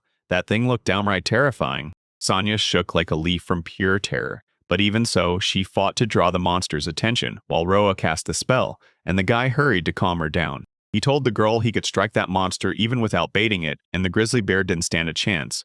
So Roa snapped into action and blasted the firebally spell right away. Fire Valley storms the grizzly bear from 3 angles at once, pinning the monster so it can't even dodge. The unknown girl gasped when the grizzly bear finally tore itself away and left her alone. Sonia gave the guy props, and Roa got a system ping, 2 extra experience for taking down a tough opponent only if he was a bond. He jumped up by 2 levels, and now he was sitting at level 80. Far off, the girl sprinted toward her rescuers, shouting "thank you" at the top of her lungs. And when she finally reached the team, she clung to Roa with all her strength, while the stranger trembled in pure fear, yet burned with gratitude for getting her life back. Still shaking with fright, the girl wiped her tears, and finally told them her name, Masha. Through sobs, she admitted she genuinely thought a bear would wipe her out. And even though Roa was mortified, he didn't shove her away. But Sonia was absolutely furious. She stormed to Masha and snapped that she didn't respect a man who saved her life. Not if he planned to hug her with a face like that. Then the girl beamed and shoved a cloth handkerchief into Masha's hands to wipe away her tears. And Sonia teased her for spoiling that pretty face. But Masha just stared at the kind girl with admiration and thanked her. Once Masha wiped her tears, she told the team, "I'm a merchant." She swore she was on a familiar road. Then she lost her way. She was headed for Lamberg, but every turn led her nowhere. When Roa heard where she was trying to go, shock hit him hard. After all, they were headed to Lamberg too. So the guy shot his invite and asked Masha to come along. She was already ready to say yes with a grin. until one tiny problem crashed the party. Her cart was packed to the brim, so there wasn't a single inch left for more, and with tons of travelers and adventurers swarming Lamberg, she loaded up on supplies like it was a must. Ro didn't even flinch at it. None of this was a problem for him, as the guy marched up to the cart and reached to cast magic. Right then, most of the goods vanished from the cart and got shoved straight into Rawa's tiny box. Masha froze, utterly stunned as everything was suddenly gone. She panicked, thinking her stuff had vanished for good then. The guy stepped in, soothed her, and told Masha the truth.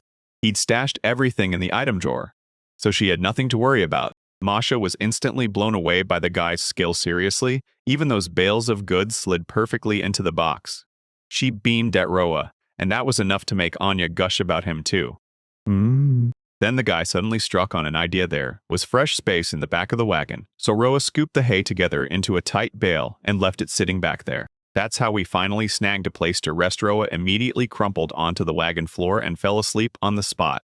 Masha stared in awe, convinced magic burned through a ton of energy, but Sonia totally disagreed. Roa wasn't paying for spells, he was just a die-hard lover of sleep. Then they tore straight toward Lamberg, already miles into the journey. The girls and the guy had chewed through most of the road, while Masha and Sonia kicked back with tea by the campfire, and Roa knocked out the whole time, sleeping through it. Soon the guy snapped awake from his sleep, because once they rolled into Lamberg, the moment they stepped out, a stunning view of the bustling city lit up right in front of them. Roa shot up from his sleep spot. He'd never seen so many people packed into buildings.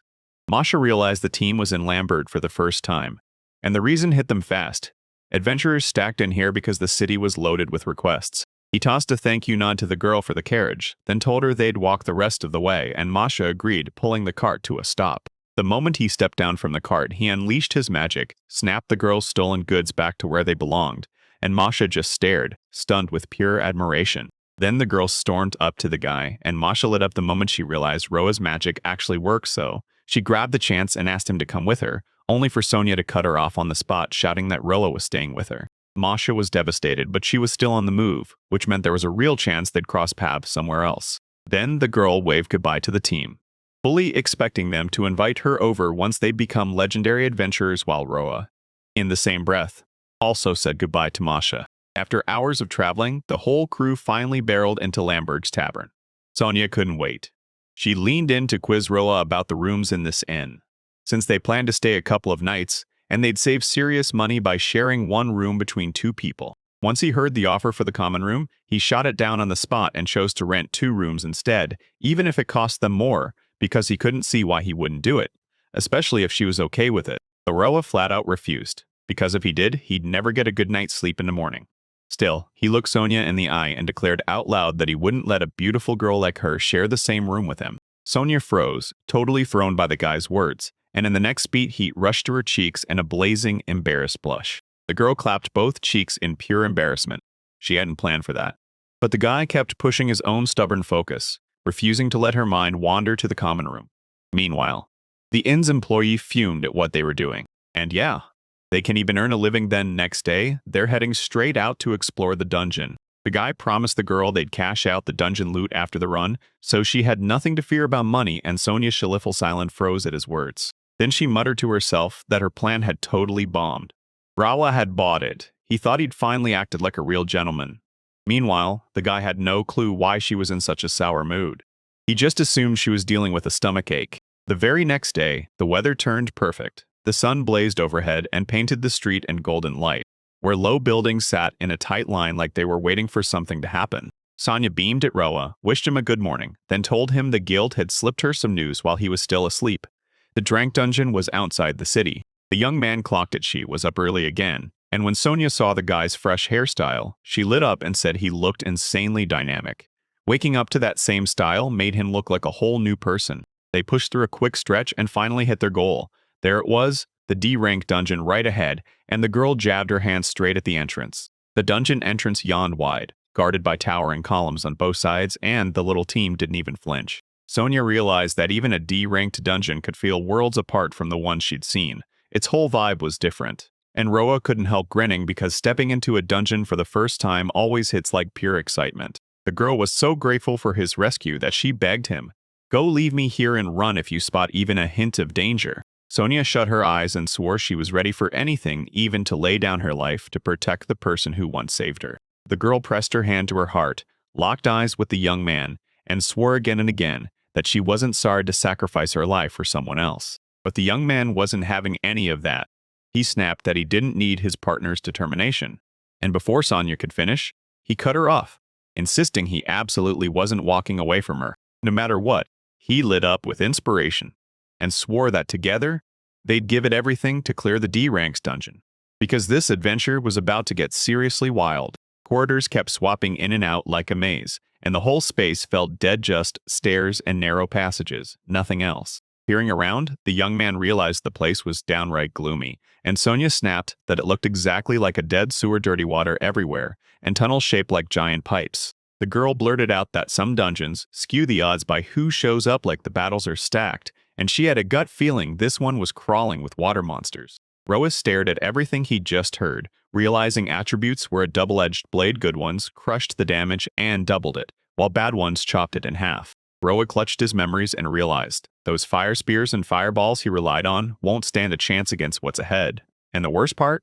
His fireballs gulp power like crazy, so he can't even spread his attacks out properly. The young man didn't know if 2 shots would be enough to drop that monster, but since he'd never faced a water beast before, he was itching to meet it and strike fast. The girl yanked Roa back from his headspace, screaming that an enemy had just shown up right in front of them. Then she squared up in a defensive stance, ready to fight, while Sonia warned that the monster was wearing blazing red armor. So the young man figured it was time to throw down with a giant crab. And honestly, he couldn't help laughing at how ridiculously funny it sounded. But the couple clearly spotted something the guy never saw coming. Yeah, it really was a crab, but a huge, heavily armored one, and the recommended level to beat it was 150th. Then the monster lunged in and started attacking. So Roa barked at Sonia to pull the guy's focus on himself, giving the attacker the opening he needed. She fired off her homing technique, and every enemy attack snapped toward her like it had a mind of its own. Then she surged forward, moving at nearly 1.5 times her usual speed. That crab slammed its claw into Sonia's shield, but she stood her ground and walked away unhurt. Then she snapped her gaze to the young man behind her, who had already turned and readied himself to strike back at the enemy. The fireball slammed into the exact target, blasting the armored crab for serious damage, yet it still couldn't stop it. The girl spotted the monster gearing up to strike again and snapped, "That one hit won't be enough." The young man got it, then he surged forward, preparing his next blow to finally finish the duel. With magic once more, he slammed into the massive monster again, and this time his hit landed harder, shredding it for real. Sonia spotted their opponent crumple to the ground, and Rabia immediately said, "Good, finally." But the moment she looked closer, she realized they had nothing left in them to strike again. A little too distracted, the young man didn't even see the claw coming until it lunged right toward him. Sonia sprinted in to help, slammed down her new steel wall skill, and nearly doubled her defense in one shot. The girl smirked just a little, spun toward him, and said she'd snag them around 10 precious seconds to recover from that attack. Roa thanked her fast, then popped a potion to speed his healing. Once he downed what was in that bottle, he finally saw how that brave girl stood her ground, shield up, blocking the monster head-on. Roa felt his strength surge back, and confidence hit like lightning. He lunged into the moment and yelled at the monster that he'd roast him alive. Then he hurled another fireball at the armored crab, and this time it tore right through, hitting again and finally wiping out the water monster. Roa crushed that brutal opponent, soaked up a massive power boost, and watched his level jump from 80 straight to 82. The girl lit up that they finally crushed such a brutal opponent, then shouted that it was time to grab the magic stones, while Roy admitted he had to burn through 3 spells to take the monster down, even though in his spot he only had 2 chances. He then said he'd need totally different gear for the new spells, meaning non-stop grind, and Sonia jumped in, asking Ruya if she wanted to learn lightning magic. He caught a spark of inspiration and shot back that, yeah, there was finally something he'd been craving for ages. That kid was talking about the Lightning Pro cheap on energy, packed with a killer base attack, and it was so strong it could have been worth up to 50 levels. Compared to fireballs, the lightning strike hit lower, but it came back faster, letting her use it again and again. After the young man spoke, the girl paused for a beat, clearly unsure. Lightning was an insanely profitable and useful attribute, right? Until you realized the catch. That skill chewed up a ton of levels. Sonia crunched the numbers and said, if Roa drops by 50, you're left with just 32 one hit and you could straight up die. And her partner couldn't help but wonder if that risk was way too brutal. He decided to lift her spirits, told her he was genuinely happy she'd say that, and begged Sonia to stop worrying, because he just wanted her to keep protecting him and looking after him. Roa felt a wave of embarrassment hit him right after his own confession, and he hurried to thank his partner only for her to blush hard too, then beam like she'd just won the best surprise ever. After that talk, the young man still managed to master the lightning throw, and Roa stared at his palm, grinning as he wondered just how far this new magic could carry them, Sonya included. The young guy urged the girl to push deeper into the dungeon, and she snapped back with an instant. Yes, so the whole team charged onward. Empty corridors snapped back into view, and the couple got pulled deeper and deeper into the dungeon, while Sonya realized the truth fast. With every step, the darkness swallowed the light, because the dungeon offered barely any illumination at all. She moved up to him and warned that walking in the dark is asking for trouble, so they needed to stick close. But the young man snapped back that an ambush could be lurking out there, and that thought made his stomach drop. Roa already knew exactly what to do. He'd been counting on using light skill at a moment like this, and it couldn't have come at a better time. For a split second, the corridor exploded with light and the young man grinned, staring at the girl as he asked if the problem was finally solved. Sonya clearly wanted more than that, but the glow just kept roaring brighter. She grabbed the guy again, took one more shot at the moment, and whispered that she was still a bit cold, so they should get even closer right now. He nodded like, yeah, that's cool. Roa ignored his partner's expectations again and snapped the firewood back into existence straight from the item drawer. Roa tapped into another useful skill ignition, sparking a tiny flame, then dropped the bigger plan for later as soon as the pot appeared, and used the drinking water skill to purify the water. The young man strutted with pride because he didn't forget the camp kit for their trip, and that one move made dungeon life way easier. The girl who'd been expecting totally different actions groaned. Still, she gave in and agreed. Sonya finally gave up on her desperate efforts to catch the young man's eye. Then she took a sip from her mug, expecting nothing more than something plain. She couldn't believe it, but once she tasted what was in her cup, her face lit up, so she immediately asked what kind of delicious tea it was. He told her he'd secretly grabbed this kind of variety back when he had the cash, figuring that the former noblewoman might actually enjoy something like it. Then Sonya caught him being sweet as can be, and weirdly, shockingly gallant too. Roa told the girl not to be so shocked. He only said it because there wasn't anyone else around, and that was Sonya. Hearing that, Sonya's heart basically fluttered. Their idol got yanked into chaos when a monster burst onto the wall nearby, and that ever-dying squid showed up at the exact same rank and level as the crab they just wiped out. Sonya went rigid with terror when a huge tentacle erupted beside her, snatched her up, and slammed her toward the ceiling. Her head cracked as she screamed. Rohad didn't lose his head for a second. He instantly knew exactly what to do, because the danger wasn't coming for him anymore. It was closing in on his partner, who couldn't save herself alone. The young man finally unleashed his brand new lightning throw, and the tentacle snapped open on the spot, freeing the captive, who dropped to the ground safely this time, unhurt. The squid splashed into the water, and just like that, the enemy was wiped out in seconds. Sonya was totally safe, and she immediately cheered as Roa nailed the shot. Because the opponent's level was way higher, the extra experience instantly catapulted Roa from 32nd to 55th, and the guy practically exploded with joy over his win. He said that in a mess like this, it'd be smart to keep the crew's timing tight, and then the girl turned and started thanking the young man for his next rescue, praising Roa's amazing magic as she spoke. He was so relieved that he instantly started weighing every choice, because when it came to how hard a fireball would hit, it wasn't always the right answer. Each situation demanded a different kind of magic. Sonya found the whole thing mildly funny, then teased that Roa looked like a bright, joyful kid, someone who couldn't stop dreaming about what the future might bring. The young man didn't take offense at all. He just figured the girl couldn't see how deadly serious he was. Roa stared at his palm and realized for the first time how addictive it felt to fight not alone anymore, but with someone by his side. And the best part? The guy was grinning because he could feel himself getting stronger and stronger. The young man spun toward Sonya and asked, "Can you tell I'm still a little boy just by looking at my face?" Sonya didn't get what Roa meant at first, and then her cheeks flared as she blushed, snapping her hand over her mouth, because she definitely didn't want to burst out laughing at him. Sonya couldn't hold it in for long, and a couple seconds later, she burst into laughter at the young man's ridiculous facial expressions, tears streaming down her partner's face as he realized just how funny she was. Sonya cackled and compared Roa to slime twisted up like a rag, and even the young man flinched at the idea, stunned by how wild his partner's imagination really was. When the couple finally slipped back into the city, darkness already swallowed the streets. Night had fully fallen. While they were trapped in that dungeon, they managed to haul out a whopping 20 rank D magic stones, each one worth a fat 2,000. Sonya and Roa grinned at the pile of treasures they'd snagged, slapped everything on the counter, and demanded they ring up their loot right now. The girl at the table stared at 2 bags of stones and couldn't believe it. Only 2 people had gotten them.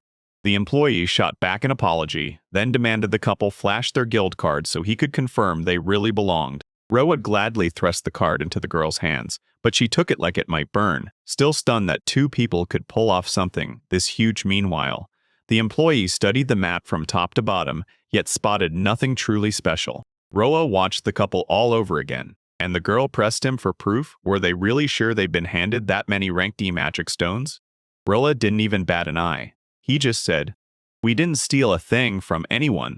But the girl trusted the young man, slipped into another room, and called an appraiser to confirm the real value of the stones they'd hauled up from the dungeon.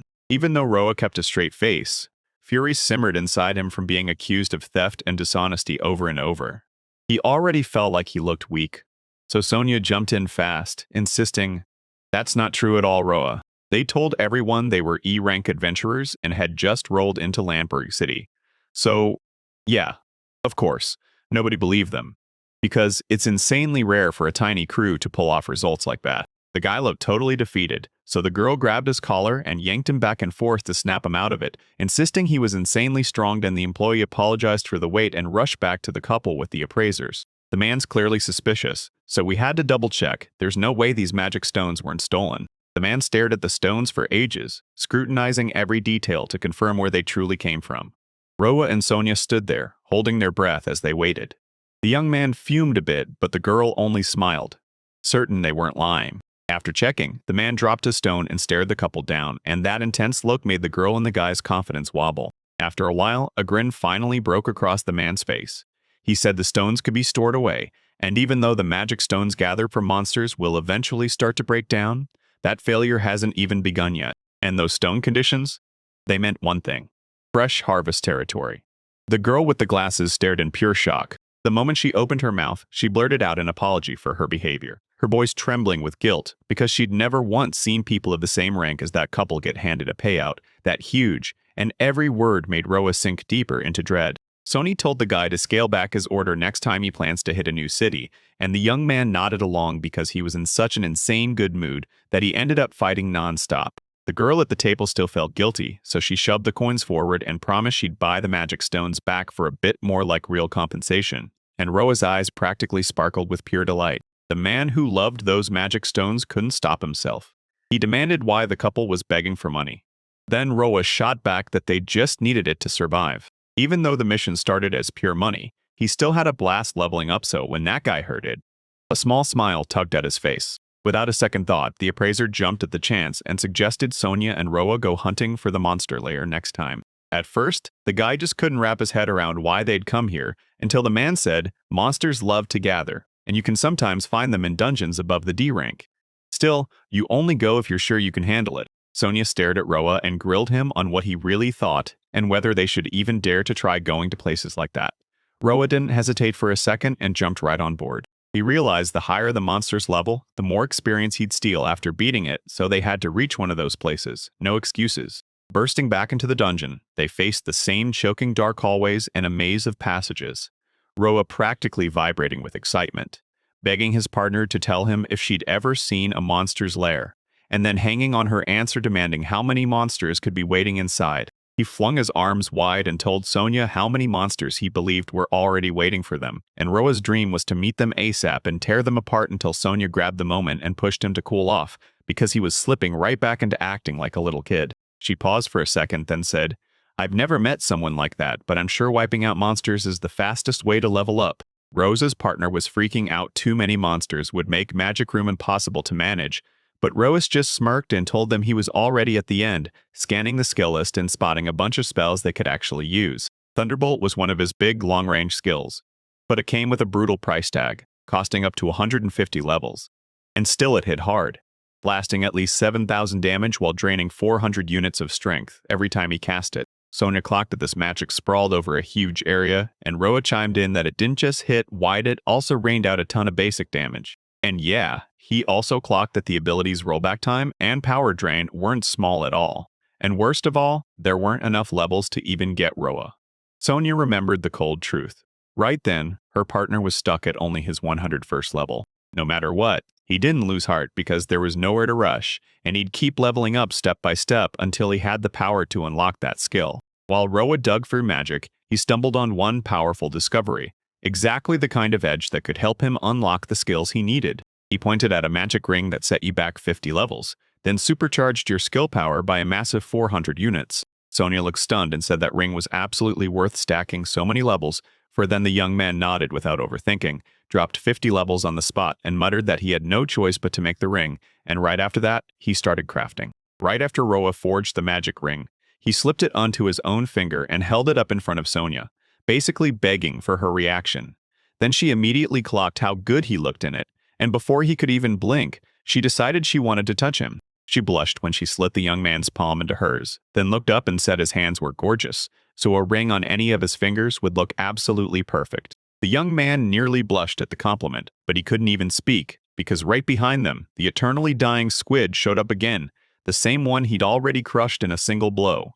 And this time, it didn't miss. He and his partner tore through it fast. Time flew by, and this couple, dead set on leveling up, stayed trapped in the dungeon for days. After that first day, the couple raked in 25 ranked D magic stones and shot their levels up fast. Then the moment Sonia hit level 130, the tough monsters suddenly stopped granting her any more experience. By the end of day 2, the duo cracked open 18 more magic stones, and boom, they both hit level 150. By the third day, Roa had already unlocked a fresh skill. Thunderbolt then immediately panicked, because he'd totally forgotten he still needed one more level. If he handed over 150 levels, he'd be left with nothing at all. Roa didn't waste a second. He tore through that armored crab, then instantly snapped into the 151st level. He charged forward with pure fury, and not a shred of regret crossed his mind. Finally, after chasing his wish to the end, the young man unlocked a brand new power Thunderbolt and mastered lightning throwing to add to his fire attacks. Even though he dropped back to level 1, it didn't faze him one bit because he'd already learned the exact skills he needed to climb back up fast. Roa even had a magic ring that kept his strength right where it needed to be so he could unleash his skills. Sonia gave a small smile and said she couldn't imagine anyone at the first level happier than her partner. The girl practically burst with excitement. Soon she'd finally see the power of strong magic in action. And Roa lit up too, convinced they needed to team up and assemble a group. But when he finally understood he couldn't create a group, shock hit him hard. Sonia said it was basically impossible to form a squad when the members' levels were too far apart, because if the gap hit more than 10, the low-level guys would get wiped out of the game, doing nothing but hiding behind the stronger players. Roa finally got what his partner was saying, then shot back that he'd have to crank his level back up to that exact number. The girl propped him up and promised he'd make it if she could just support him for a bit.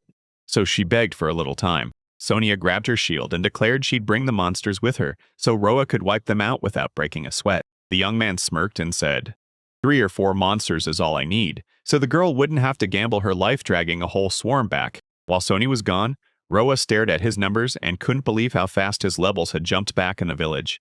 He'd barely pushed himself toward the 50th level. Staring at his own hands, the young man felt the new magic crackle with power thinking. If this lets me wipe every monster out in one go, how high will my level jump? He could almost taste it. Maybe plus 50, maybe plus 60. Roa wiped the blood off his fists, grinning as he stared down the monsters, already imagining Sonia returning to him the moment it was over. After a little time passed, Roa heard the girl's voice right behind him, and she popped back to his side fast. But when Roa checked over at Sonia, the guy found only 2 monsters there, even though he'd asked for 3 or 4. But once the girl got close, Roa saw her sprint straight at him, desperate to escape the monsters, while Sonia shrieked at the young man to help her ASAP. Then Roa realized there weren't just 2 monsters out there at all, there were 8. And for a second, he was so stunned he couldn't even speak. He refused to waste a second, yelled to his partner that he was about to start training with a brand new skill, and told her to sprint up faster so she'd be right beside him. Sonia pushed herself to the limit and hurried to the young man. A seal cracked onto the floor and Rafia launched into attack mode. Then his brand new skill still took him a full 7 seconds. Because magic is built to blast an area, one wrong timing check can mean you end up blasting the monsters instead of hitting them. Unless you move too slow. Because then the enemy closes the distance before you can stop them. Roa clocked about how long it would take Sonia to reach him, then wasted no time gearing up to unleash the skill. Then the guy clocked it. She was burning through her stamina at full speed, and Sonia's been sprinting and pushing for so long that she was already hanging on by a thread. Roa stayed deadly serious, locked in on one question: could they pull off everything in time so neither of them got hurt? Sonia sprinted and yelled at Roa to strike. Now she was already terrified of the monsters closing in and nearly snagging her. Tears poured down her cheeks as despair crushed her. She screamed she'd never make it in time, panic snapping through her thoughts. Yet she still kept pushing forward toward her partner. But Roa stayed ice-cold pure confidence in every calculation, with just 2 seconds left before he crashed into the enemies. Just as Sonia closed in, the guy froze because there was exactly 1 second left and he wanted her right next to him. He yelled at Sonia to jump, and the second she heard him, she obeyed instantly, hurling her shield aside and springing toward her partner. Roa snatched the girl's body with one hand, and with the other he was already drawing back to smash into the swarm of monsters charging the crowd. With her brand new Thunderbolt skill, she unleashed raw lightning, blasting straight at the giant monsters closing in. Lightning tore across all his opponents in one brutal blast, and as they lurched close enough, the seal the young man had summoned shot upward, crackling and unleashing fresh bolts of lightning. Every monster that attacked the girl was caught in the blast of Roa's powerful magic. Sonia, watching the spectacle unfold, couldn't believe how hard that hit really landed.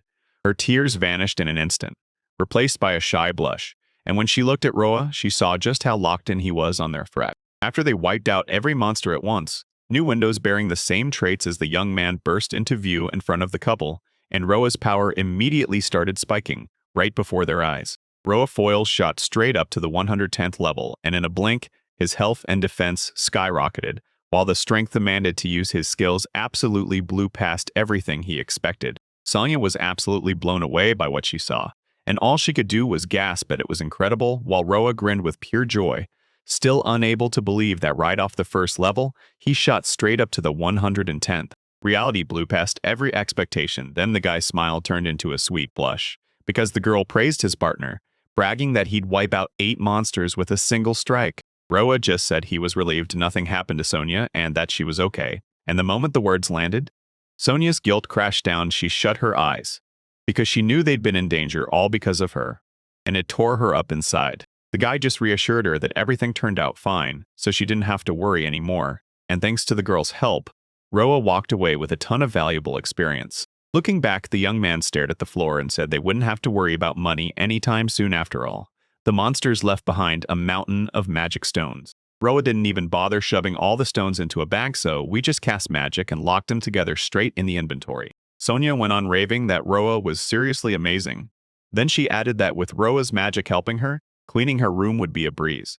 Guy just couldn't figure out why that sounded like a compliment. Once every last stone was hauled in, the couple suddenly caught desperate cries for help spilling out of a dark corridor, and Roa even swore, for a second, that a human voice was calling their names. Racing toward the sound, the guy and girl threw themselves into action, desperate to save whoever was calling for help, because that video was coming from only one person. Roa spotted a man locked in a desperate battle with a monster, and when the man realized they'd come to help, he begged Roa to finish it fast. The lone adventurer was on the edge of breaking monsters closing in from every side, so he knew he couldn't survive alone and screamed for help. Sonia stared at the stranger and noticed the blood on him. Then Roa didn't hesitate, sprinting over to help the injured man right away. Roa ordered Sonia to drag every enemy into one brutal pile, and her partner snapped, ready to unleash his new skill again, roughly gauging the attack range on the fly. With the Thunderer's lightning, Roa unleashed one brutal strike and wiped out every monster in a single blow, right in front of a stranger, putting them in serious danger. The lone adventurer couldn't believe how fast and effortless Roa mowed through monster after monster. He'd never seen anything like it, and he flat out refused to believe one guy could pull off something this insane. Roa closed in on the stranger and asked if he was okay, since the adventurer was drenched in blood. Then the guy smiled, thanked Roa, and insisted he was fine. The stranger stared at Roa and watched the kid's power skyrocket. Boom, his stats jumped straight to the 121st level. Stunned at how fast the young man's power was climbing, the stranger blurted in shock. Then Roa told him to drop it, because after wiping out so many monsters, he shouldn't be surprised anymore. The stranger broke away to thank his rescuers, dragging them into a building so they could get treated. And when the man finally realized he was safe, he was so grateful he told the couple to pick anything they wanted to eat because he'd cover every single bite, no matter the cost. Roa asked the stranger if he was really sure, because, to the young man, they hadn't done anything that big at all. But that couldn't be farther from the truth. They'd stepped in and saved his life, and that's why he was overflowing with gratitude. Not long after, the stranger finally cracked and apologized for holding back his name. Turns out the young guy was Eric, a D-rank adventurer. The girl across from us introduced herself too, and Sonia even told me the name of the guy who saved Eric. Said he's a man with a seriously good appetite.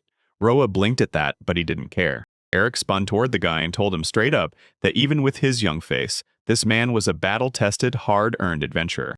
Roa was told that to cast serious magic you needed a rank of at least C, so the young man pressed him and asked, "What rank are you?" Roa paused mid-dinner, then said, "I'm only E." Eric snapped, shocked, telling him to stop lying, because Roa couldn't possibly have a rank lower than the youngest kids. The man quizzed him, asking if Roa had only just become an adventurer, but Roa had been doing this for ages. Sonia jumped into the talk and said the young man's situation was hard to put into words, then added that he never mocked anyone and was a genuinely good person. While Eric just stood there, completely baffled. Roa grilled Eric, asking why he was stuck in the dungeon alone instead of with his crew, and it turns out the young man used to be part of that group, but he just recently walked away. Eric admitted he got kicked out because he couldn't handle the competition, and even though he told himself he could survive on his own, that choice backfired fast and landed him in real danger. Roa shrugged that it was a tale adventurers here all the time, and Eric's mood sank as he admitted he might just not be cut out for teamwork or adventure at all. The girl rallied the young man, telling him not to quit, and before she knew it, she got invited to team up with Eric and build a whole group together. Sonia snapped into a frown and went stone cold the moment she saw how that girl reacted to the proposal. Eric caught on fast, told her point blank that Roa wouldn't be left behind, and insisted it was all just a joke. He added that once you hit the D rank, it's basically normal to quit. That's what most people do, because even now, Eric doesn't want any more adventures, since they've stopped giving him joy. The young man shot back that he'd rather keep running the family business and selling tools than bite the dust in some dungeon. Then Roa laughed and said the shop's great too, because all that hard-earned knowledge from past adventures can actually come in handy there. Roa pushed him to say how long he'd been in Lomberg City. And when Eric added that he didn't even know the local dungeon boss, Roa learned the hard truth. He'd never stepped into the lower levels, so he knew nothing. All the man could cling to was this. A C-ranked monster could be lurking on the dungeon's lower floor, so Roa figured that if he and Sonia were going to take him on, he'd better have magic that could crush that monster with one clean strike. Eric said if those guys wanted to climb the ranks, they'd have to snatch up more jobs from the guild. And if the young man was reading the room right, they shouldn't draw too much attention. That guy warned them that the toughest targets are the easiest to snatch, so stay sharp and don't go poking around strange people. Roa shot back that nothing and nobody scared him, not after all the trouble he'd already survived. Eric let out a small laugh and said it looked like this kid was about to step right into the same kind of nightmare again. The guests keep yapping in the tavern, and Eric waves the staff over, demanding a few more glasses so they can keep the drinks rolling. Next morning, Roa sprang awake with a light heart because things had been slowly turning around, and the night before he'd laughed with good company. Then he rolled into a sweet, pastel-soft morning. Rubbing his eyes, he stared around like, wait, why did morning hit so fast? And he couldn't even figure out how he'd made it to bed. Last night dragged on because Rhea racked up food and drinks to celebrate that hard-earned rest. Then a voice sliced through his thoughts and yanked him away. Rose rolled onto his side and froze when he realized he wasn't alone in the bed. His partner lay beside him, still fast asleep. She cracked her eyes open just a little, looked ahead, and froze. There was a guy right next to her, already knocked out with his eyes shut. Sonia thought she'd finally snapped into a dream, so she smiled and told herself she loved it, then drifted back to sleep. But the guy couldn't settle at all, and his shock hit hard when he realized he was sharing the same bed with the girl. So right after a beat, Rose shot out of bed and hurried away from her. The young man shot upright, yanking the blanket up and down like he was checking every last detail. Sonia didn't even stir, and Roa let out a calm, relieved breath. The guy wanted proof they were both fully clothed, no funny business between them. Then the young man started slapping his own body, and the girl still snapped awake. Sonia froze in pure confusion. She couldn't believe she wasn't in her room anymore. Roa rushed to soothe her, insisting he probably carried her here. Then he dropped beside her, collapsed, and fell asleep. She couldn't slow her breathing down, realizing she'd been sleeping right beside Roa the whole time, and that the dream she saw him in wasn't a dream at all. The guy reassured the girl, telling her not to worry because nothing bad happened. Turns out they were just exhausted, and they fell asleep side by side. Monia refused to hear another word. Then she burst out of the room and smashed the front door, leaving Roka utterly stunned, because in his mind he'd been acting like a perfect gentleman, yet for some reason the girl just bolted, and he couldn't make heads or tails of what she wanted. After a while, the couple headed straight for the guild only to have that same girl show up again and take magic stones from them. The bespectacled girl leaned in and told Eric's story. She'd seen him at the guild just recently, and the man claimed the couple saved him with a blast of powerful magic. The girl noticed Sonia and Roa were acting a little on edge, so she leaned in and asked if they both actually slept okay last night. Then the guild girl snatched their attention and demanded their cards so she could boost both their ranks by marking them with a D. Broadway lit up at what he heard, and even at first he didn't fully trust what people were saying, until the girl with glasses leaned in and swore the couple absolutely deserved the promotion by flooding them with magic stones and wiping out monsters by the dozen. Snatching the new card from the guild, Ro's relief hit hard silver at last, and it finally proved he hadn't wasted all his time for nothing. Roa used to be just a novice. Now his rank shot up, and the title on his name turned into *wizard, and the glasses girl basically told that guy, go to the errand board and check the guild's tasks. The guild had just updated the lists, so the board was packed already, and that meant the two of them were about to stumble into some seriously wild tasks. Sonia strode up to the blackboard, tapped the plan, and told Roa to destroy a whole layer of monsters. Roa stared at the stand and realized she could pocket a whopping 150,000 just by finishing this assignment. Sonia also clocked it. Where they had to go was a rank D dungeon, level 6, and with no clue what to expect, neither he nor Roa had ever stepped into a place like that before. That guy promised the girl and him would make it through anything because on their last journey he racked up more than enough levels to pull it off. The couple grabbed a piece of paper with the task written on it, then a crowd stepped in and blocked them, and the boss of the group roared at Roa to walk away, claiming they'd already set their sights on taking the job for themselves. The dark-haired guy snapped that the couple would never finish this assignment, even with all the rumors swirling around them. Sonia's fear hit hard. She couldn't get a single word out. And Roa was shocked by how arrogant these strangers were. Roa finally snapped and asked, so what rumors are we talking about? And why does that jerk want to steal the job me and Sonia already picked up? The brilliant the rumors were about them. The group's leader claimed, on rumor alone, that there's a secret crew where a protector can't strike back, and a magician can wipe out everyone in a single blow. Sonia heard how these strangers talked about her, and the words stung. Rushing panic hit because it sounded like they were straight up insulting her. Roa shut that attitude down and swore they'd still take the first task they found because the monster lair was exactly what they needed. The boss refused to quit. He lunged to steal the job by force, but Roa was so quick he never even got a chance to snatch the paper. Realizing it wouldn't work to just grab the paper and run, the dark-haired guy threw the idea out, whipped up a fight, and snatched it for himself. But the second the young man swung, his friends lunged in. One clamped a hand over his mouth and begged him to calm down, while the girl rushed over, apologizing over the leader's reckless behavior. Jake played the leader like he owned the whole group. Too cocky to ever back down to anyone, so Roa and Sonia didn't even wait for his apology.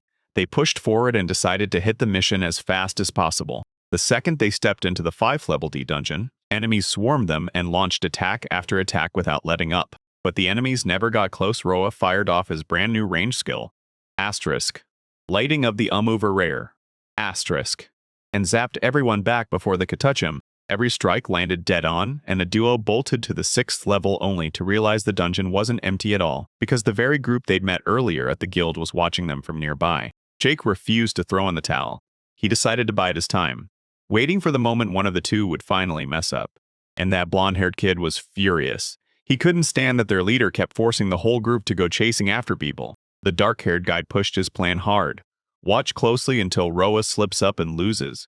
But the girl on the team didn't sound convinced at all. The girl watched that couple steamroll every hardship with zero trouble, and yeah, the rumors were dead on, because Roa truly wiped out everyone with one single crushing blow. The girl also clocked his magic top-tier stuff, the kind only the very best sea-crank adventurers dare to use. After she finished sizing him up, the girl realized this guy was a way better magician than she'd ever be, so she instantly warmed up to him. While Jake was already sick of hearing the same praise, the leader didn't care what that random guy could do because his crew was the top team in Lomberg, so there was no comparing them to some fresh newcomers. Jake stared at his two partners and snapped that they were way better than that couple, and the girl burst into confused laughter while the blonde young man's eyes widened because their leader was acting seriously strange today. After Sonia and Roa cleared the 5th level, they dropped down to the 6th, and the moment they arrived, a dark, endless corridor swallowed the path ahead. The young man spotted it fast and shouted it out to Sonia, and she realized something even crazier. He'd already made it past the 152nd level. Sonia was sure Roa could boost her level instantly, so she decided to put that power to real work, and the guy fired back that he already had the exact same plan. When Rawa finally opened the shop list of skills and items, he started hunting for what he'd need, and then it hit him. He was short on 3 essentials. First up was that brand new Purple Flash skill Sky High, costing 150 levels, coming with a base attack of 12,000, blasting out in just 2 seconds. But you'd better hold your breath, because the full rollback takes a brutal 20 seconds. Then came the Mithril Sword item boosting your attack power by 400, while draining 150 levels from your journey. Next came the Physical Enhancement power. It crushed your enemy with stronger attacks, but the price was brutal. You had to pay up to 200 levels. So he chose to buy a Mithril Sword first, because boosting his attack mattered. He needed 500 base attack units just to unleash the Purple Flash skill. After grinding through 150 levels, Roa finally started forging a sword of his own, one that would jack up his strength several times over. Sonia couldn't tear her gaze away, raving that the sword being forged was straight up mesmerizing. But the young man still only hit the 2nd level again. And she just couldn't wrap her head around how calmly he handled it. Roa told Sonia he needed real battle experience to level up.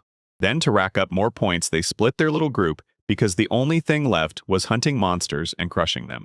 As Roa crept closer to the monster's lair, he snapped that he was ready to fight, then told them not to waste a single minute and to move. The second they stepped inside, colossal monsters crashed into view, towering over the couple like living nightmares ready to pounce and attack at any second. As soon as they looked around, monsters flooded in dinosaurs, giant insects, and so many more that it felt like the world was nothing but endless horrors. Sonia felt a jolt of fear so strong it stole her voice, and all she could do was swallow the saliva pooling in her mouth, because the guy just realized they were staring at something truly awful. The girl leaned in and told the guy to wipe them out with one massive shot. Roa already knew this. Burning your strength on skills takes time, and if you slip up and miss the right opening, you might not get another shot to strike.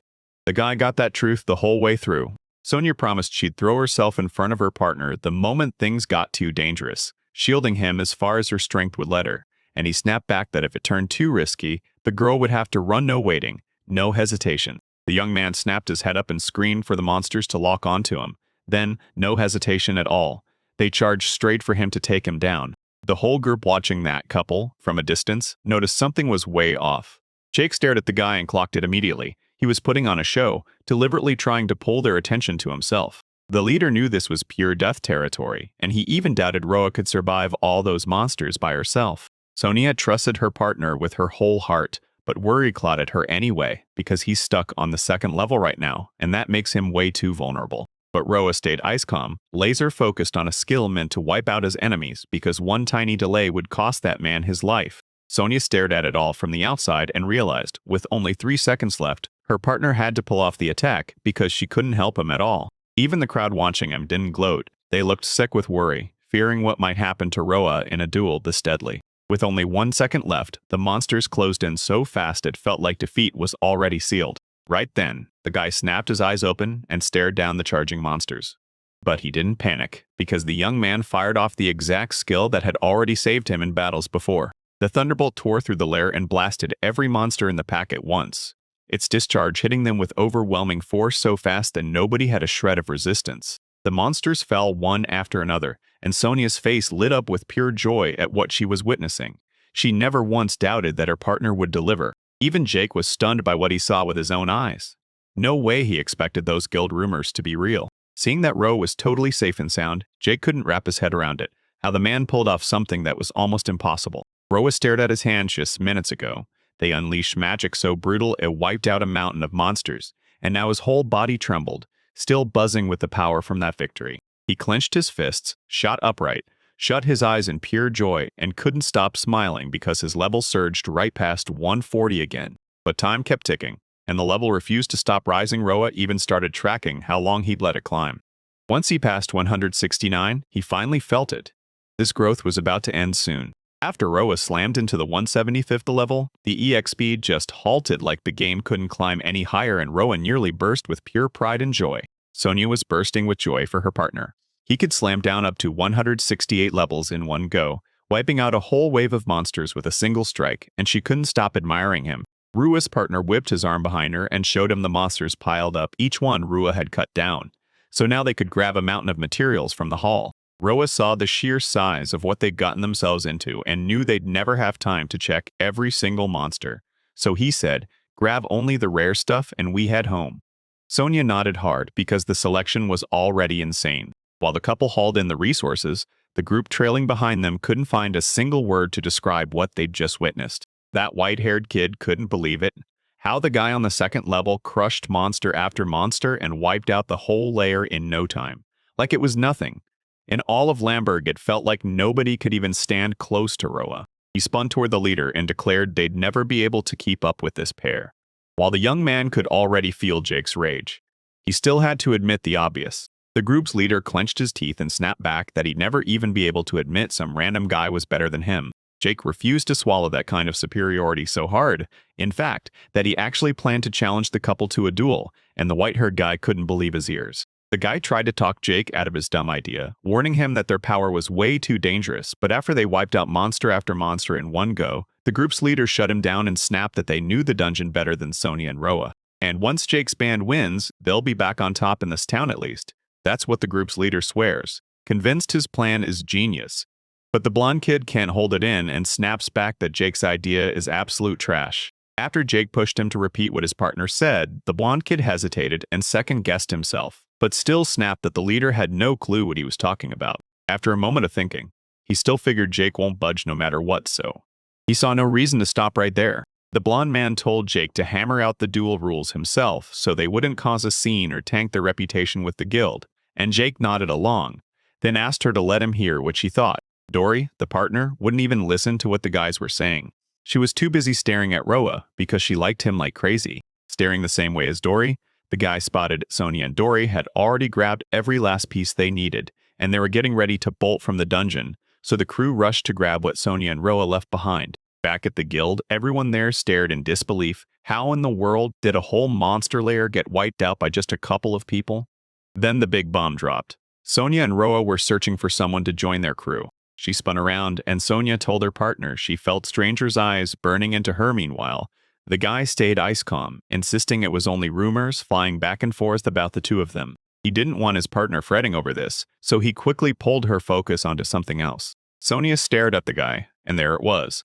A whole bag of money clutched in his hands.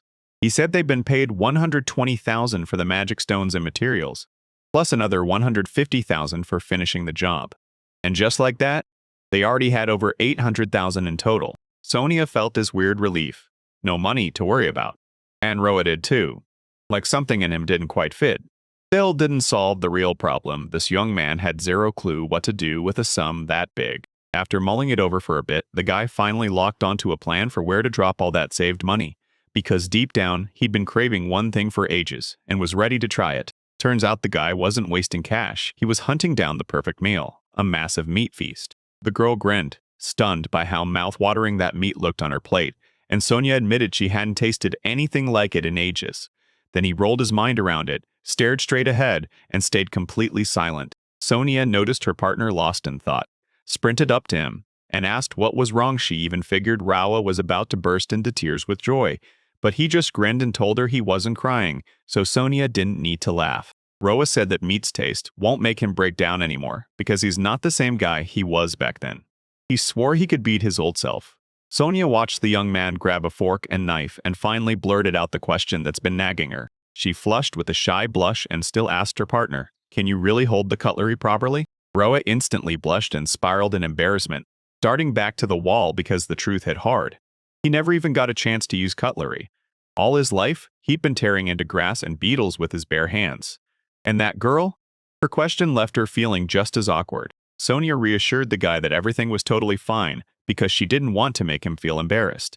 Then she turned to Roa and told him to copy her, using it as her own live example. With a steady hand, the girl sliced the meat, pinned it with her fork, and shoved it toward the young man so he'd take a bite. Then, when he saw that steak right in front of him, he snatched the fork through tearful eyes and ate the piece his partner cut for him. Roa couldn't hold it, and pure joy broke through him, and he started crying again because the meat in his mouth tasted too damn good.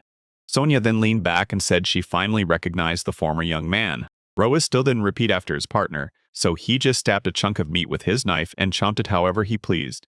And Sonia told the kid he was hilarious when he acted like that. Jake burst up to the couple in the middle of the moment, stole the idol's spotlight, and fired a question at the young man. Did he and his partner manage to beat everyone in the D-rank dungeon? Roa spotted that annoying guy and shot up from a seat, demanding to know what the group's leader wanted from them. Jake smirked and said he just wanted to prove who the city's top adventurer really was. The dark-haired guy jutted his finger at Roa and blared that he and his partner were challenging them to a duel in 3 days, and Sonia just froze, stunned, not knowing what to say, while the young man stared in confusion, completely missing what Jake was even trying to offer them. The young man shot down the proposal cold. But before the tension could spiral, a girl from Jake's group stepped in saying her leader never puts his thoughts across right, and that she'd explain everything herself. Dora grabbed Ro's hand and leaned in hard, trying to make him understand they weren't looking for a fight, just not with him and his partner. The girl insisted this duel was just friendly, beat the dungeon boss as fast as you can for real rewards. Deary told them if Roa and Sonia pull off the win, you'll jump straight from rank D to C, because the guild already promised them that prize. The girl promised they were all about to have the time of their lives, and Jake then pressed his partner. Why wasn't Doria in her usual costume? The blonde guy chimed in too, saying their partner never once smiled at them. Sonia looked at Dory fawning over Roa and felt a sting of jealousy, so she pushed them to take their rival's challenge only for the young man to grin and swear that whatever duel came next, they'd still crush the dungeon boss. So with nothing to lose anyway, Rala snapped his hand into a fist, leaned in like a fighter, and declared with total confidence that they were taking the challenge. While they were inside the dungeon, Sonia and Roa immediately started getting ready, because when Eric's words hit him, the young man realized the boss they faced was ranked C, so he and Sonia had to unleash everything they had and fight like their lives depended on it. After they crushed the next wave of monsters, the duo boosted their combined level by 20 more, because once Sony's steel wall and its homing skills hit the right threshold, they unlock brand new techniques too. And that was the whole shared target. The teen inched forward, stacking up more and more power with every step until Sony and Roa finally climbed to 200, and the stats surged as skills leveled up. After climbing that high, Roa felt unstoppable. His health bar made him feel safe, and Sonia knew it too because her index was double his. Now Roa and Sonia felt completely unstoppable, no doubt in their hearts that they'd blast through the dungeon boss and snag that bet from the other adventurers. On the appointed day, Jake strutted and acting totally sure of himself, swearing to the guys that today was the final day they'd spend in Lombard. The guild girl blurted out that the time is finally here. Newcomers, soaked in rumors, are about to collide with Jake and his crew, those self-proclaimed city leaders of Lamberg, and they're all about to battle each other. The girl with glasses wasn't just some competitor. She was the guild's representative and the one who'd decide the winner. And Roa couldn't believe how huge their duel had blown up, while Jake still had no idea what the guild had turned it into. Winning depended on one thing: how fast each group could smash the dungeon boss and then teleport to the guild with the transfer stone. Your time got judged by a magic tool. Once the teams drag the magic stone back as proof the dungeon boss is gone, the evaluator snatches it up and checks it. No cheating allowed. The presenter called for a first move, and Jake shot back instantly. Him and his crew would go first. The team leader swore they'd be back in a second, telling Roa, "Don't bolt." But the young man wasn't about to listen. Dory stepped up to Roa, and right before the duel with the boss, decided to spill some information first. The girl flushed bright, grinned at him, and promised she couldn't wait to team up with the young man. Doreen also snapped that her leader's words were brutal, but she refused to carry his cold, negative vibe toward Roa. So when Jake heard it, he grabbed her and rushed her straight into the dungeon. An hour and a half slipped by, and Jake's team still hadn't come back. Everyone was on edge, but nobody had a clue when they'd return. Sonia's mind drifted to a totally different question, and she blurted it out. "Roa, why do guys obsess over girls with big curves so much?" She didn't try to dodge the question.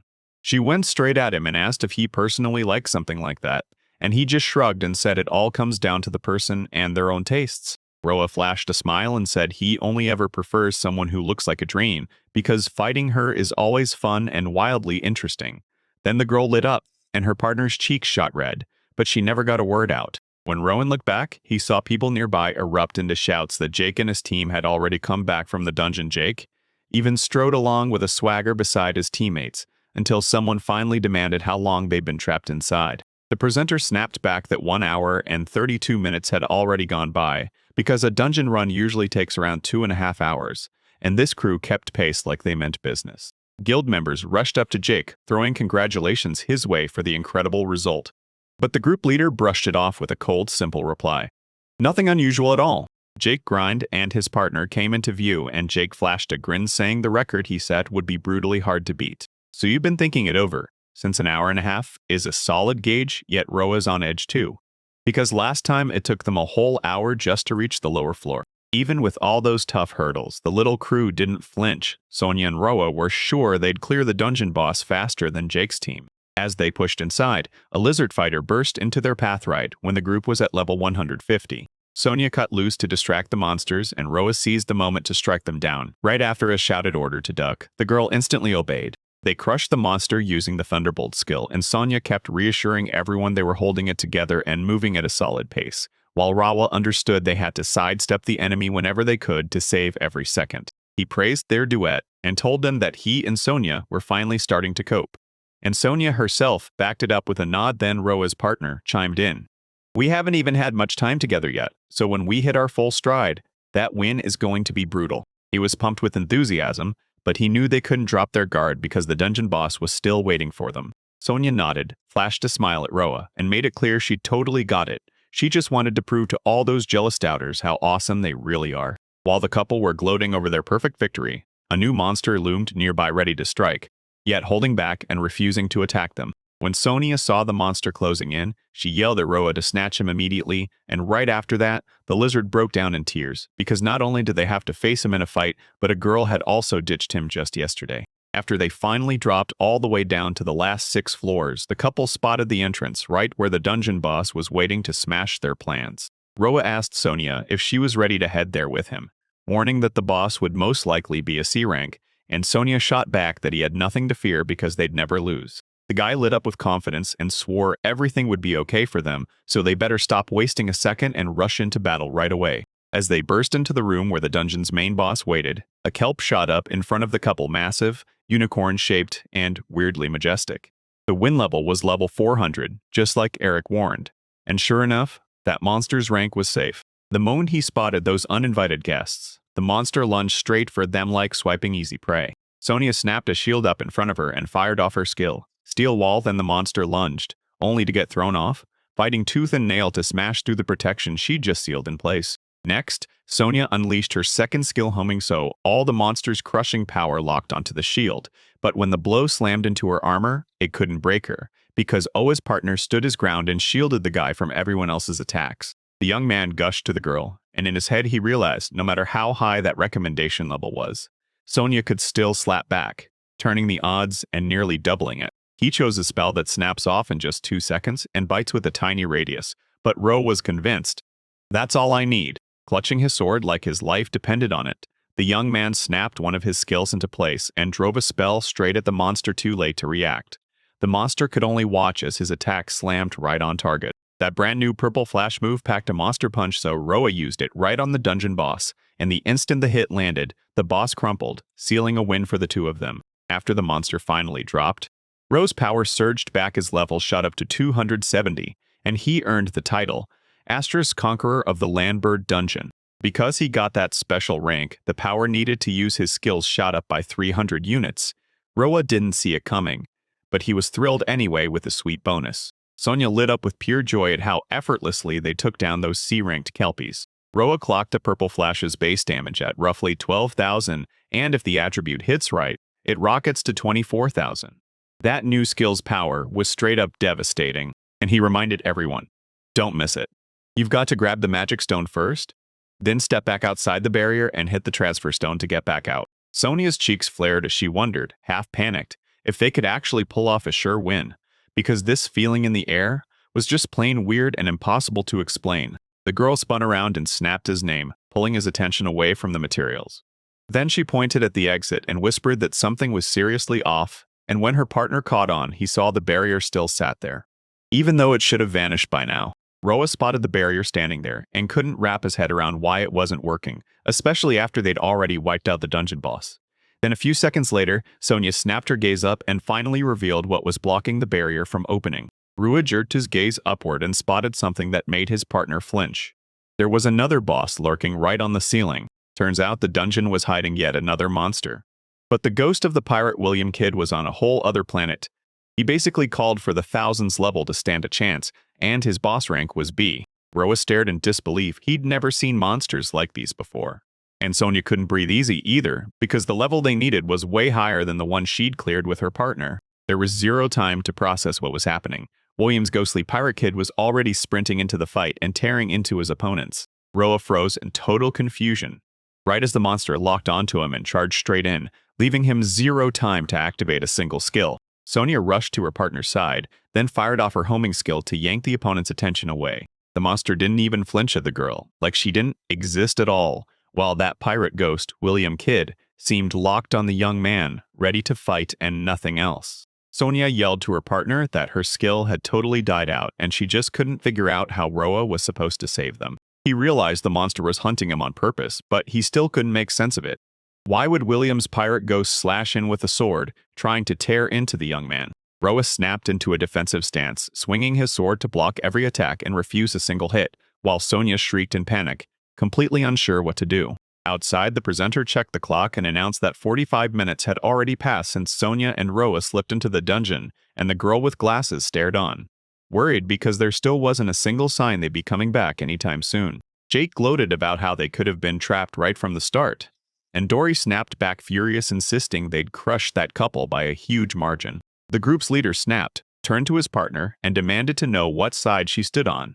Then she answered she was rooting for the cool side, and Jake swore they were the cool ones all along, while the presenter pushed them to stop the quarrel. While everyone was on pins and needles waiting for Sonia and Roa to come back, the girl with glasses stepped in and offered to tell her creepy dungeon stories, anything to make that long wait for just a couple not feel so boring. The presenter said that it's not just the dungeon bosses roaming inside, extra bosses could be hiding in there too. But when those special conditions click in, a rare monster bursts into the world with power that goes past every limit, and if it targets a person, that victim has basically no way out except death.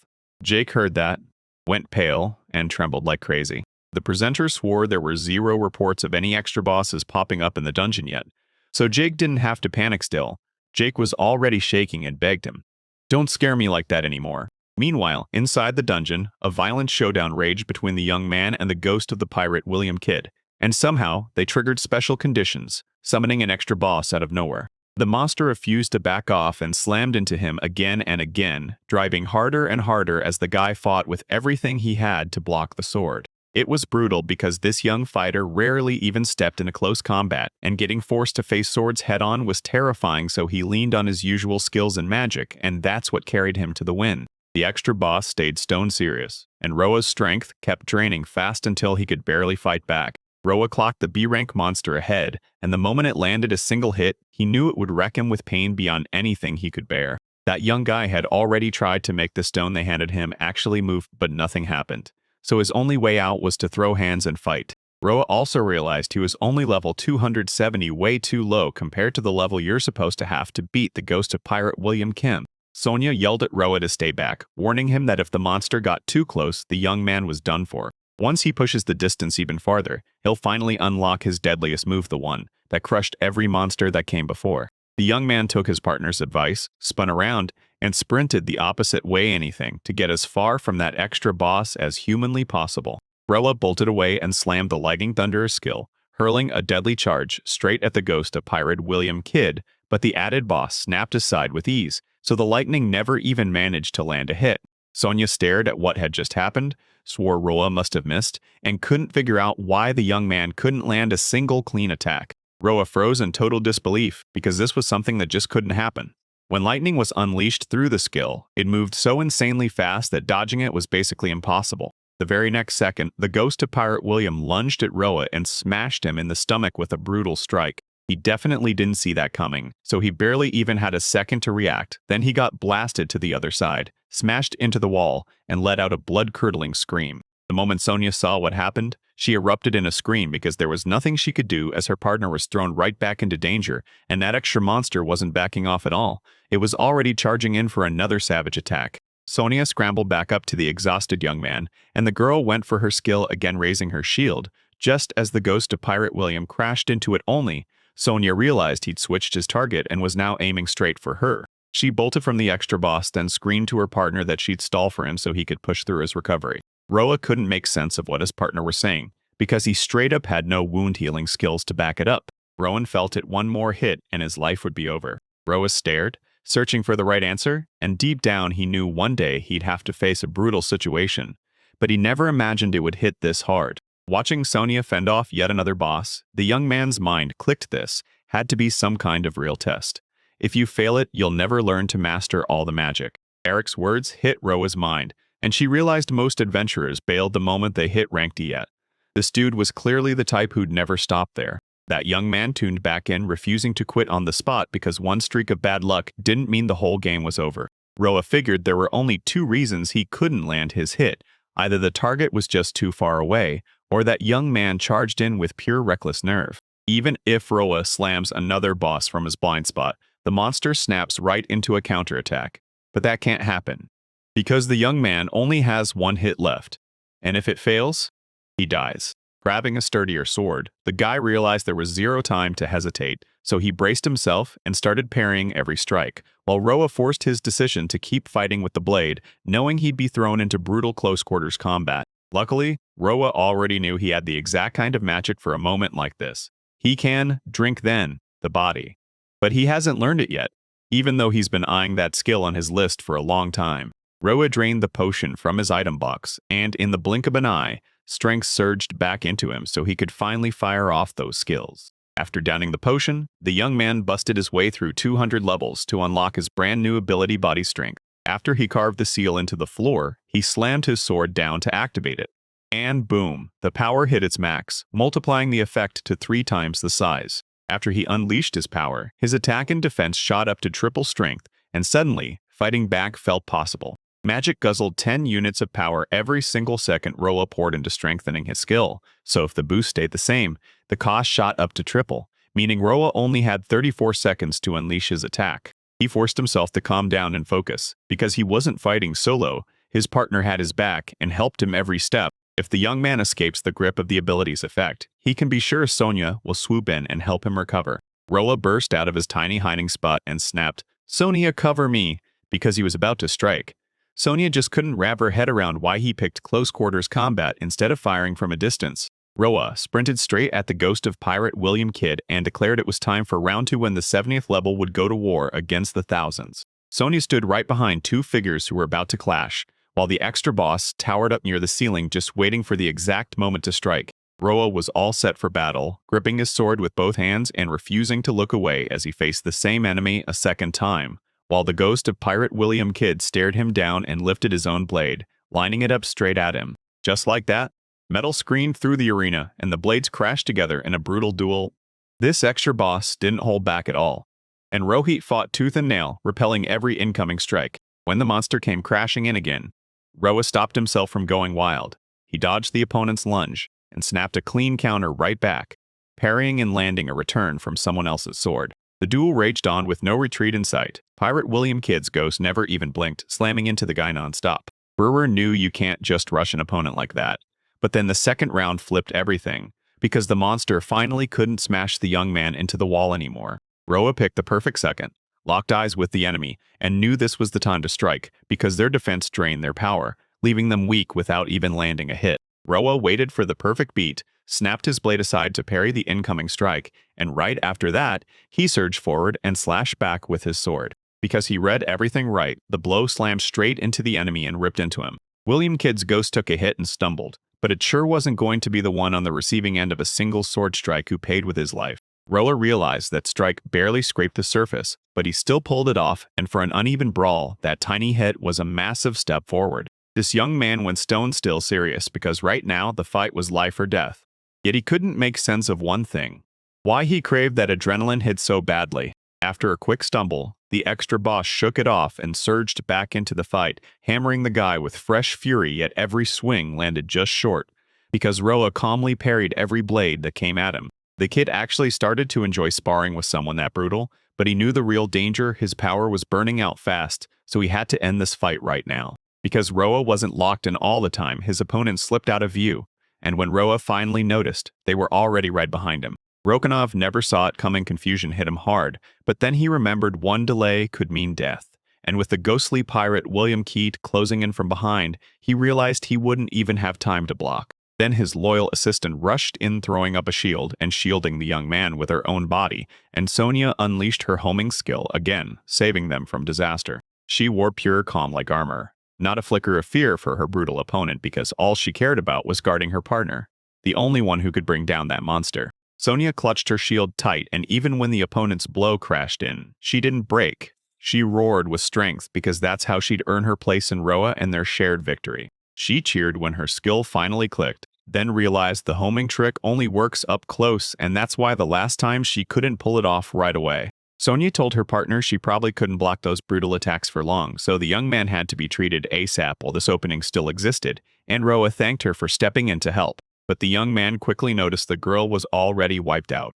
She was barely holding together, forced to take hit after hit from that brutal monster. Realizing he couldn't buy time, he chugged 3 recovery potions back-to-back to heal faster right then and there. With his strength index fully back online and ready for skills, Roa felt his attack plan click into place clearer with every second. After Roa saw William Kid's ghost get totally thrown off by Sonia, he lunged in from behind and the extra boss snapped to attention the instant danger hit and spun the opposite way. But this wasn't the whole game for the young man. One strike was just the spark, pushing him to slam straight into the next attack. The monster's weak spot finally showed, and Roa immediately exploded forward, smashing the very hand that was gripping the sword. With one arm gone, the extra boss still lunged for his weapon, trying to save time with the other hand until Sonia snapped in and snatched him mid-swing, immobilizing him instantly without even bothering to raise her shield. The girl shrieked at her partner to cast the spell right now because she was still gripping the opponent with both hands. William Kid's ghost stayed unexorcised for a long time because the moment he felt something gripping him from behind, he didn't hesitate to fight back. After he threw the girl aside, the additional boss tore himself free from the grip and locked in, refusing to stop until he could keep battling the young man. And honestly, that was exactly what he needed, because now he finally had time to set up and unleash one of his skills. Roa rushed an apology to Sonia for being late, muttering to himself that activating it only takes 2 seconds. Then in the very next heartbeat, he slammed the extra boss with a strike so insane it nearly shattered the air. Roa unleashed his Thunderbolt skill and landed a clean hit on the monster this time. It couldn't dodge a single thing. Watching the extra boss get torn apart piece by piece, Sonia finally exhaled because their fight was over for good. Roa looked joyful too, but his eyes screamed confidence and raw power as he proved it. Then the young man finally asked the mighty monster what it felt like to be beaten by someone stuck at only level 70, still ranked D. With tears streaming down her face, Sonia blurts that she's just so relieved everything turned out fine with that guy, because at some point, she seriously had no idea what would happen next. Honestly, Roa never even pictured them beating a rank monster. This magic creation stuff felt straight up absurd to him. And, yeah, Sonia's reckless move is what saved his life. But there's one catch. That surge just won't quit level after level climbs, and endless signs keep popping up all around them, screaming that the power is rising. Sonia tells them that before all this, Mr. Roa was only level 70, and she's convinced that beating strong enemies will jack that number up a crazy amount. The guy can't wait to see just how far it's going to skyrocket. This time, it wasn't just their magic, his sword skills were unreal too. Sonia blurts out where he learned to fight like that, and Roa tells her he hammered the basics right at the start of his wild adventure. Sonia froze in shock, and when she saw Roa keep pushing like this, she realized he was on a path to becoming a full-blown swordmaster. He refused, and you could tell he gets it. If he chases everything all at once, he'll never truly master a single thing. Even as they talked, more and more tables kept popping up around them, stacking higher and higher. But Rola's way more obsessed with blasting magic than swinging a sword, so he's doubling down, pushing his spells even harder, and hunting for brand new heights in his craft. He propped himself up with one hand on the floor, dead exhausted, and Sonia told him to lie down for a bit because they still had time. He refused, saying the floor was too hard, and he made it clear getting a real place to sleep matters to him because his health and his mood for the whole next day hinge on it. Then Sonia scoops Roa's head onto her hips and tells him, "You get 5 minutes on my lap. After that, up." Roa foiled. Just a 19-year-old kid can't help but wonder if he's too heavy for the task, but the girl shuts that down fast, saying it's nothing complicated. So he cranks his level up to 470, and now he's earned the title, Captain of the Ghost Pirate William Kid. The woman snaps the news. That magic timer has stopped, and steadies her voice as those two guys come back, leaving every adventurer staring, begging to know how long it took. Right away, Roa and Sonia blasted into view in front of everyone, and they pulled it off in just 1 hour and 29 minutes. That meant they finished 3 minutes faster than Jake's crew. And the second that timer hit, Jake blew up in pure indignation, convinced it couldn't be real, because he and his team know this dungeon structure inside out better than Roa and Sonia. After Jake let his frustration rip, he swung around to Roa and demanded answers. Did they really beat the dungeon boss? He ordered him to whip out the magic stone right now as proof, and Roa just shrugged, saying the boss didn't need all that talk. He holds up 2 shining stones in his palm, and before anyone can blink, Roa summons a specialist to size them up. Jake nearly froze when he saw 2 stones, then Roa handed both to the masters so he could examine them, and the man said one was way bigger than a Class C magic stone. The man stared hard at one of the stones, and when he hesitated, Jake instantly snapped to the conclusion that they were fakes. But the man shot that idea down, insisting those stones are absolutely real and they were just picked up from the ground. A guy grips a stone in his hand and the whole crowd leans in like it's about to explode. Then he declares it's from Class B, and the surprise hits everybody at once. Jake shot Roa a sideways look and blurted, "What is that supposed to mean? Monsters have no business being in a dungeon of this rank." He couldn't even wrap his head around what these guys had done. The guy launched into it. Turns out it wasn't just any fight. It was an extra boss, and the ghost of the pirate, William Kidd, teamed up with Sonya to take him down and claim the reward they earned. When they heard that, every guy started buzzing and debating because none of them had ever even heard of a second boss. Then she bolted straight at Roa. Sure, the guy was just messing around. After all, she'd only warned everyone that this extra boss shows up when a bunch of strict conditions are satisfied. Sonya demanded to know what conditions had to be met, because even if the task is nearly impossible, figuring out those requirements could still be the key to getting it done. The woman lays it out: keep the group to 2 or fewer, and if you want the dungeon boss down, you got to reach the lowest level in under an hour and under 30 seconds. There's also a sneaky condition. You can't land more than 2 attacks on the dungeon boss. But that's only the start, because the woman reveals a final boss shows up only when you pull off every one of these rules at once. Each condition alone is manageable, but stacking them all in a single fight against one opponent? That's where the real grind hits. Sonya grins and tells him that's exactly what Mr. Roa did. He even begs them not to list every single advantage for him. And when the interested crowd hears this, shock hits them. Because they just watched Roa and Sonya wipe out the dungeon boss and the extra boss too. In only an hour and a half. It was straight up mind-blowing somehow. The adventurers nailed every condition so effortlessly, and the girl bolted straight into the guy's arms, until Sonya snapped in and shoved Roa aside. And you could see it.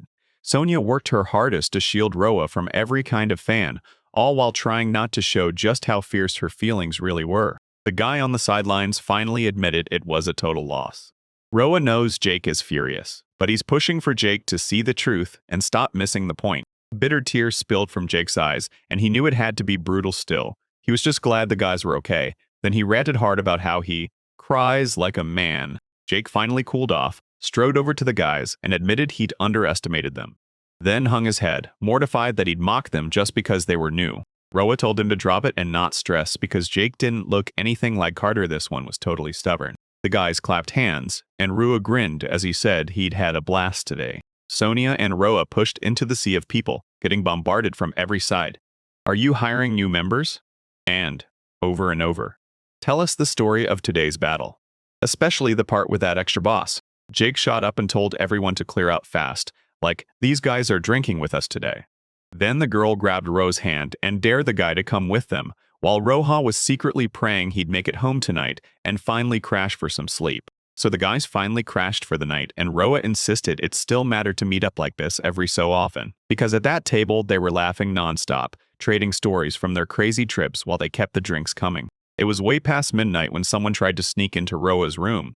Too bad the guy was still stuck in a long, sweet dream, because after that test, all he wanted was to finally crash and rest. Turns out, it was Sonya. She cracked the door open, slipped inside, and threw a blanket over the guy, only to find he'd fallen asleep again with the door still unlocked. Because he'd been drinking with pure pleasure, she pressed her palm to his forehead and grinned. Because he was out cold Roa, the guy must have been absolutely exhausted. So I knew she sat down right beside the bed. She tells me she's been shaking all day, terrified that Roa won't be able to handle it. Then she exhales, relieved beyond words that he's okay. Next, the girl leans in toward his head, notices something looks off, but decides she has to get one message out at least while Roa is still asleep. Sanja drops her heart on a table. She's head over heels for Roa, and when she finally meets him, pure joy explodes in her chest, because this one encounter flips her whole life upside down. The guy finally stopped to catch his breath, and Roa nearly burst with joy because they'd made it exactly like Jake and the others promised. Sonia and the others totally leveled up their adventure rank to C, yeah, and Rawaz got a guild card stamped with the cool goal title. He's grinning like he just cracked the code, finally tracing how his career took off. Then Sonia bursts out laughing when she spots him destroying his reputation, dozing off for hours like it's his new job. Roa bragged that he'd slept till noon, and Sonia never dared to wake him because she claimed she'd already seen enough of his sleeping face with all that intimate stuff. Then she shrugged and added that, honestly, she was tired too. Sonia leans in, curious as hell, asking what they'll do today since they've already crushed the city. Dungeon Roa just starts tearing into his food, tells me he's got a title, and says that in this city he's already handled everything he came to do. Then the guy pitches the girl on buying a land dragon, claiming it's the ticket that gets them into the next dungeon. The heroine presses him again, demanding an answer from the young man. But Roa swears he once spotted an adventurer blazing across the land on a foil-wrapped land dragon. Turns out it's a whole lot faster than riding a horse. Roa was grinning because he'd basically scraped together $1 million, so yeah, maybe he could finally buy a dragon until Sonia cut in and dropped one bombshell on him. Turns out, snagging a land dragon sets you back roughly 10 million euros. Roa thought it through again and decided they couldn't stop. Now Sonia looked on as the guy slipped right back into his old appearance. A voice snaps from the side begging you not to quit yet, and the newcomer steps in with big rewards for every adventurer. Turns out Eric showed up right there. He walked up, waved at the guys, and flashed a grin.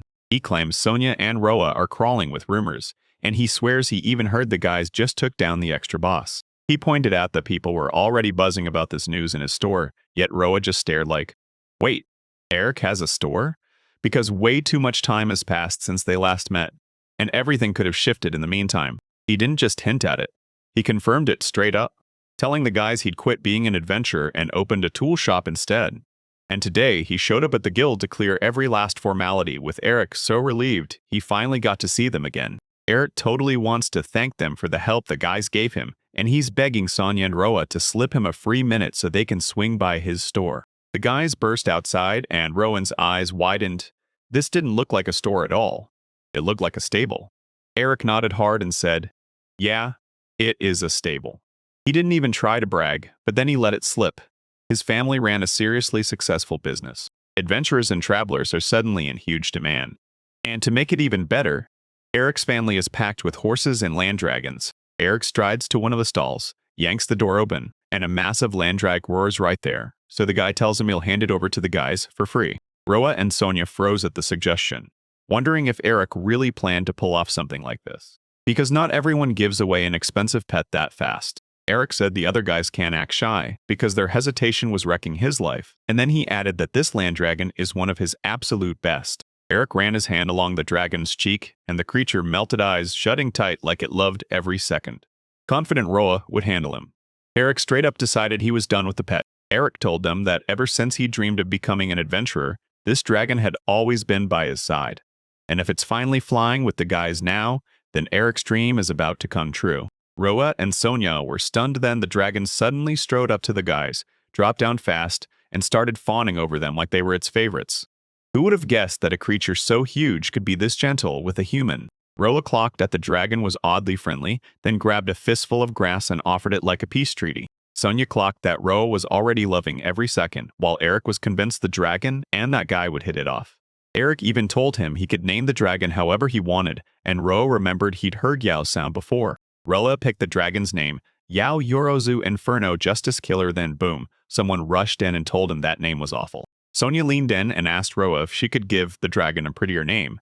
And Roa lit up, insisting caramel strawberry sauce with whipped chocolate fit him perfectly. Then Eric stared at the picture and finally knew there was no name at all that could top Yao. Roa nodded along with Eric, then greeted his brand new dragon. Right then, Eric called you over to his store so the guys could snag a discount on the tools they need, and now it was time to gear up and hit the road. The next morning, the guys were already ready to bolt, but the girl from Jake's team, tears spilling down her face, refused to accept that Roa was really gone, and she begged for Jask not to leave her behind. The girl offered to swap Roa for Jake, but Sonia shot it down on the spot. She didn't want him anywhere near the team, and Roa even tried to insist he could speak for himself.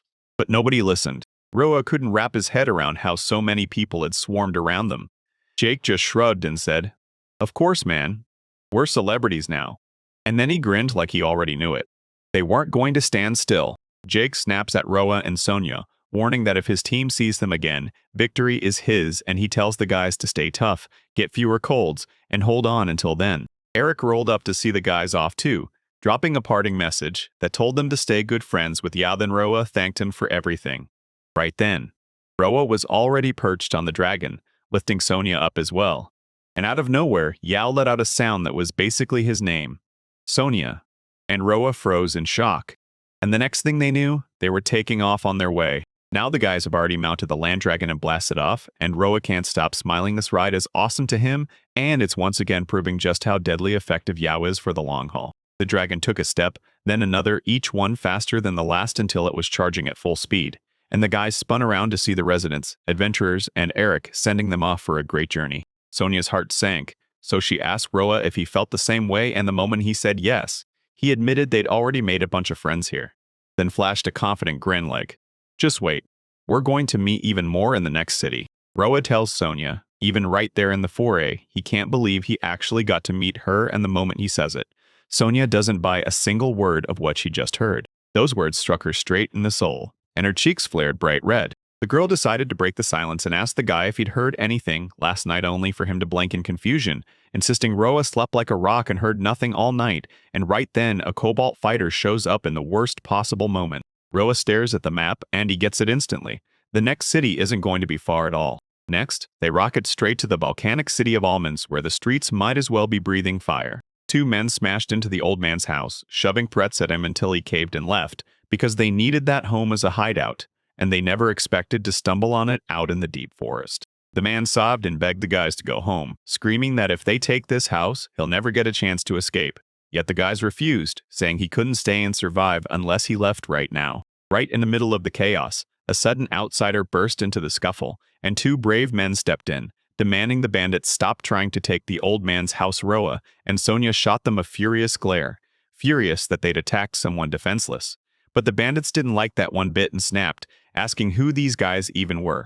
Roa didn't give a determined reply. At all, he grinned and claimed they'd hauled in a ton of crabs from the river, then swore they'd roast them later for breakfast. The bandits stared, totally thrown off by the fact the guys were just proudly showing their catch. And Sonia, just as fierce, declared she'd already cooked up a huge pot of curry for Mr. Roa for dinner. The bandits hit max rage the second they clocked the guy and the girl. What a weird duo. And they lunged to beat them up and rob them, right as a bucket of crabs crashed to the ground. Roa grins, says it's way more fun to earn everything with your own hands. He calls on magic like a switch getting flipped, and he fully expects the villains to get their fun, but the bandits freeze when they see it, because it hits them fast. This isn't just a fisherman, he's the real deal magician. The moment the bandits caught on, Roa ripped out Thunderbolt Lightning and slammed the guys with it. Just a couple of punches was all it took to keep the old man safe. On the road to Almond through the forest, Roa and Sonia burst in to save an old man named Enrico, and he spilled that he used to be an adventurer too, handing them juicy information. Almond is a mining powerhouse, and its dungeons are packed with fiery islands ranked C and up, no question about it. And the guys are about to get crushed by one brutal challenge after another. These dungeons are the cracked remains of ancient mines, and those old traps meant to stop anyone from stealing minerals are still lurking right there. On the lowest level, a colossal wolf burns alive in a sea of fire. People swear it's a volcanic hound that roars in that rank, and when she bares her fangs, flames burst straight from her mouth like a living nightmare. Outside, the sky's crystal clear, but Roa's dead sure they can't survive without water-based magic, and they'll need the right magic or trap-proof items, because they are falling into traps. After that brutal fight with the extra boss, Sonia claims she unlocked a bunch of brand new skills, and now he's dying to know what kind of training she really got. She hints that among those skills, there are definitely some that will swing the battle in their favor. That 17-year-old girl just unlocked Steel Wall, Homing, Abnormal Resistance, Giant Shield, Protective Spirit, and Poison Shield, and yeah, it's a whole arsenal that's about to come in insanely handy for the guys and their next wild adventure. Roa suddenly realized Sonia was about to unlock a brand new skill. Because a girl can push her abilities all the way to level 10, and that upgraded Poison Shield would start chewing through enemies for real. He spent forever pondering magic because it could actually help, and then he finally struck gold. He discovered the Water Blade, and that fresh attack would let him finish the job way faster. He forked over 150 levels for a Water Blade and then dove straight into studying it. Now that Enrico spilled the intel, the guys are probably heading into this trip fully ready. Then Roa couldn't shake the question of why that man was hiding so deep in the forest, while Sonia bristled that he wouldn't hear the old man out, because she found his story crazy moving and way too sensual to ignore. Sonia remembered how an old man fell head over heels for a nymph he ran into one day deep in the forest. Enrico doesn't know when he'll finally cross paths with her again, but he keeps waiting day after day, and the girl can't stop gushing about how unbelievably romantic it is. He looked up, then pictured that warm rush of love though. With a grin on his face, he told the girl that conquering the dungeon was way more fun, and she already knew he'd say exactly that. Suddenly, Yao jerked upright, and his anger flared. So the guys snapped their eyes away. Turns out they'd already reached the high road, where you could see the city of Almond in the rooftops from up above. The city buzzed with energy, and everyone wandered through the cozy streets while the guild stayed on their feet the moment the guys rolled in. They even set the land dragon up in a stall so he could finally rest. Sonia and Roa stroll down the street, and a guy instantly clocks something weird in the air like, the whole city is off. He's right to suspect the Burning Springs because Alcomden is famous for them. Roa berates himself for not going for 2 rooms because the resort is why every hotel price is ridiculous, and this time the guys had no choice but to squeeze into one room that costs a jaw-dropping $4,000. Sonia chose to back him up and told him saving money matters, but he couldn't stop himself from asking why she looked so damn happy. And Roa still can't figure out what she's really feeling. Rawa told the girl to scoop up everything she could and head straight for the dungeon to knock out a few easy tasks, but he warned her not to slack off, because adventurers still have to stay sharp and keep up with the usual chores. Then a request hit them: bring back the skin of hellbores, and they'd get paid a sweet reward. He can't wait to see what a real Sea Crank dungeon looks like. And now Sonia and Roa finally get their shot to dive into a brand new place for adventures. The dungeon is packed with towering windows, endless floors, and stairs that link everywhere, so when the glass panes glow, darkness pours out, thick and unstoppable, and Roa yells at Sonia to sprint left. A massive, infernal rank sea monster is sprinting after the girl like it's hell-bent on catching her. Roa realizes the girl is sitting in the perfect spot, and she bursts forward with real speed. Sonia then cuts through the chaos with flawless combat, proving her skill so hard that nobody gets a second doubt. Roa hoists his blade over his head and charges forward to unleash the new skill he just learned. He yanks the sword blade forward and unleashes the water blade skill, and to pull off that move, your body has to be tough.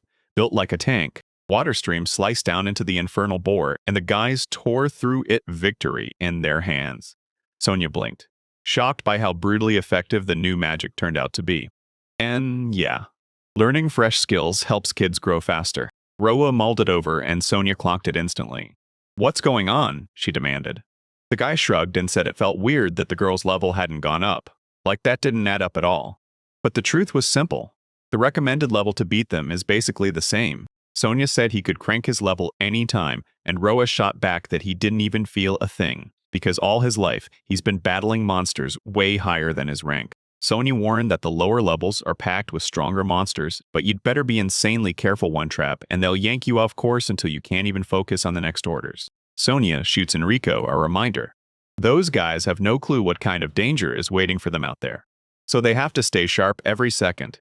Keep both eyes wide open, and never ever stumble into a trap, or meet something far worse. The moment the girl said it, she stamped her foot onto the tile, and the floor crumpled instantly. Hot steam and choking smoke blasted out like a trap snapping shut. Then Roa's panic hit hard as she hurriedly asked if the girl was all right. The moment the smoke finally drifted away, Roa spotted Sonia, her outer clothes torn off and hanging loose. Sonia just shrugged it off and said it was all good, because it's only smoke here. But the haze had swallowed the whole room, making everything around them nearly impossible to see. Roa went rigid at what he saw. He couldn't make sense of any of it. His girlfriend sat right in front of him in just her underwear, while her gear was wrecked and scattered all around her. The girl sits on the floor trying to piece together what just happened, stunned and lost. Roa snaps his head to Sonia and demands she calm down and hear him out. He explains that he's still trapped in the smoke, so he can only see things in hazy flashes. Roa realizes it's all just a blur so far, and he has no clue what's really happening, while the girl has to act, and she has to act fast. Sonia didn't get it at first, then, out of nowhere, something slammed past her like a blur, and panic hit as she scrambled to get ready, because something totally strange just happened, and her mind couldn't focus on the next second yet. She drops her gaze. And there it all is, her clothes scattered across the floor before it hits her.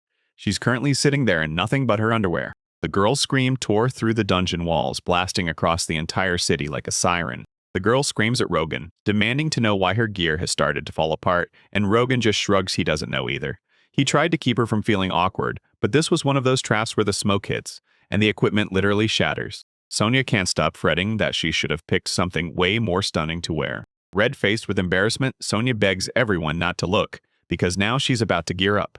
Just please, for the love of everything, don't let a monster crash the moment. Then out of nowhere, a level 440 red turtle lunges from behind the girl, its giant eye locking onto her, and panic hits so hard she's ready to bolt in fear. Roa stepped in, blasted it with a triple multiplier, and locked on with raw physical force. Then the guy swung for the fences, slashing a water blade with everything he had straight at the monster. The turtle crumpled to the ground, and that was it.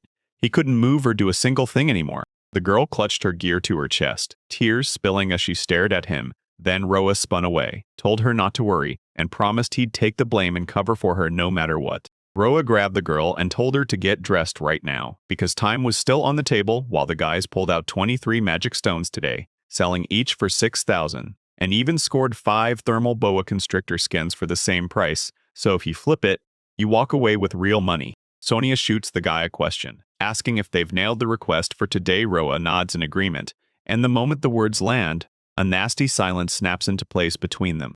It was painfully awkward for both of them, because that trap moment keeps flashing back, and you can practically feel everyone's heads snap around. The girl snaps that Almunda's dungeon is pure nightmare fuel, but the guy swears it's not that bad and insists it should be shoved into the past. Then, out of nowhere, he blurts an apology to her and tells Sonia he kept it on the back burner, thinking he'd handle everything later, until he realized those cursed items even existed. Turns out Roa's been talking about the dungeon's trap detection ring the whole time, so when the guy finally gets it, he groans, because he should have used it way earlier, since spotting danger is the key to dodging most fights before they even start. Roa's finally stacked up enough levels, and he's about to craft rings for himself and Sonia, but she panics, because handing over those levels would drop him to level 77, and she respects him too much to want his power spent on anyone else. Roa just calmly tells her he can always boost his level back up anytime. It's way better than losing all your gear. He shoves the ring into the girl's hands and tells her they've got to test it tomorrow. She stares at the ring like it's pure magic, grinning as she squeezes it in her palm, then sincerely thanks Mr. Rao, because Sonia is almost certainly going to cherish it and wear it with care. It was dead of night when the girl decided to slip into a bath, then melted into the steaming hot water. Sonia couldn't stop smiling. An open-air bath in the hotel felt heavenly, even if she knew it was wildly expensive. She told Roa she'd take a bath tomorrow morning, but she couldn't sleep, so she showed up here anyway, thinking for sure nobody would come for her. She knows today hit hard, but honestly, Roa isn't even that shocked, because for him, this kind of chaos isn't new at all. He's already a seasoned adventurer. Suddenly, the girl spotted a shadow off to the side and her heart sank. Someone else was nearby, flaunting that same gorgeous body. Turns out Roa was sitting right beside the girl while the guy had a towel on his head, and even a tiny duckling-shaped toy perched on top.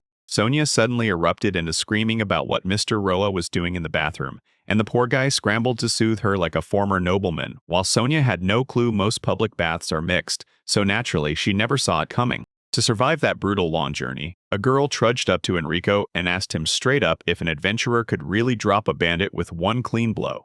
Enrico confirmed it, telling her he's still alive today because of those very adventurers. And then he explained it was a boy wizard and a girl with a massive shield, both way stronger than they ever looked. Turns out the girl didn't just stumble in, she came to collect those bandits, then heard about a couple of adventurers and decided to size them up in person. If Sonia and Roa impress her the way she hopes, she might just start considering recruiting them into her horde. The guys roll up to the Almond City Guild, and Roa is still awkwardly forcing a smile like nothing went down in that dungeon. Then he pushes the girl to head back to work and hit the dungeon again, even after everything that happened yesterday. Roa noticed Sonia locked onto something, convinced she's the one responsible for what happened in the dungeon yesterday. Now her worry has shifted to a whole new problem. Sonia asked what they brought, and the guy swore they were chowing down on boiled volcanic caterpillars. Turns out Almunda's menu is way more modest than in the other cities. Roa went for the rare dish, and when the guy leaned in to ask if the girl liked insects, Sonia's face twisted. Then he chowed down with both cheeks and acted like the taste of insects was pure bliss. Roa shut his eyes in bliss, raving that the tiny caterpillars were juicy and crisp, while the big ones tasted creamy with a rich, deep bite, and the fact that he could crush this dish with that kind of hunger, in those huge amounts, felt like pure satisfaction. Rella found out the caterpillars are crazy flavorful. To the bug's natural sweetness, and the sauce's sharp bite hit perfectly, so much so it doesn't even taste like food anymore. It feels like you're chewing a solid treat. He seals the deal by claiming those caterpillars are packed with nutrients, straight up healthy for the body, and he's convinced they come with unconditional benefits. So yeah, that's what really pushes people to dig into the dish. Sonia starts buying what he's saying, and suddenly she's convinced this dish is insanely good, so yeah, she has to try one more bite. Time has flown now. The guys have already marched into the dungeon, and Roa sprints up to apologize to the girl, asking how she's feeling. Meanwhile, Sonia's still feeling awful after they loaded up on that hearty, healthy meal of caterpillars to fortify themselves. The girl can barely stay upright, and she can't even tell if she was really ready for this because it feels way too soon. She still remembers that exact jolt from the moment she shoved the caterpillar into her mouth. Then Sonia clamped a hand over her mouth because the moment those memories crashed back in, nausea swept over her again. Roa's nerves spiraled as he seized the chance and grabbed a wooden bucket. Then he sprinted up to the girl like his life depended on it. Roa shoved a bucket into Sonia's hands and told her to dump it all in if she wanted. Then the girl shrieked that she didn't want that guy staring at her. That's when Roa finally got it. Being in a band isn't as easy as it looks. And now this guy has earned the title Gourmet. Honestly, none of it is that weird. The crew heads back into Almond's dungeon, and this time they dive straight into the 4th level. He whips the water blade with pure skill, and just like that, win after win crashes down for the whole crew. The guy thanks Sonia, and you could tell he was worried. Was she finally feeling better? The girl lit up with a smile and said it was all because of him. Sonia can finally breathe easy. He's back to his real power. Roa spots it immediately. He's hit his 310th level, and that means new magic is within reach again. Sonia realizes this world still lets you hunt the lair and chase down even more bosses. So she thinks maybe wide water-based magic is the smart play. And the guy agrees. It's time to get that magic. Roa snagged a bubbling water orb for 300 levels. And yeah, it costs a ton, but casting is quick. That new purchase made him grin because it'd level up his skills fast. Thunderbolt lightning. The cast time is under 7 seconds real quick.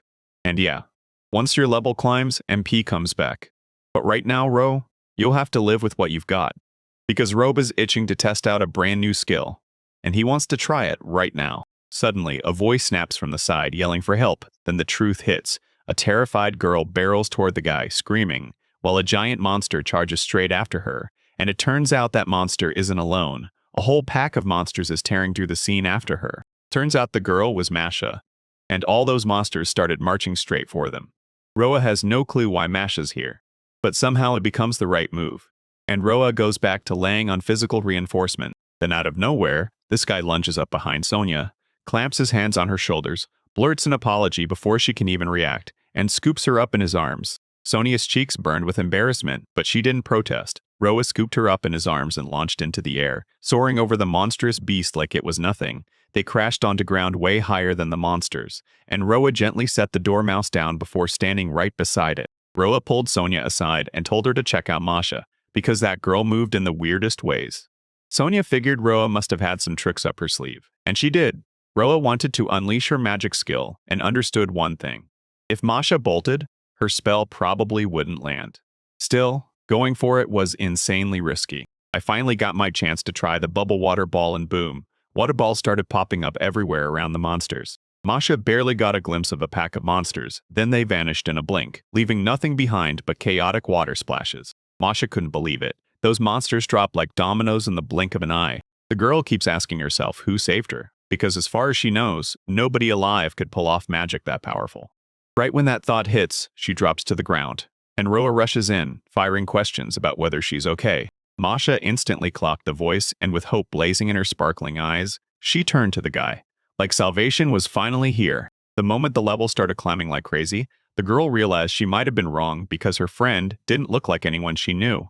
Then the guy snapped, "Wait until it stops rising." The guys finally made it back to the guild, and Masha burst into tears of pure joy, swearing she hadn't seen them in forever, because no way could she have believed she'd get saved twice, and this time, she was sure she was completely finished. Masha bolted over and wrapped her arms around him, then poured out heartfelt thanks like she couldn't breathe without it. Sonia shot down the girl's idea on the spot, insisting that a guy shouldn't get hugged twice. Sonia flashed a sweet smile and pressed a handkerchief into the girl's hands, urging her to wipe her tears, because Masha is about to wreck her sweet face with the Masha still had tears in her eyes, spanking the girl again, calling her a total lump of kindness. Then Sonia chimed in, saying, "Just call me by my first name."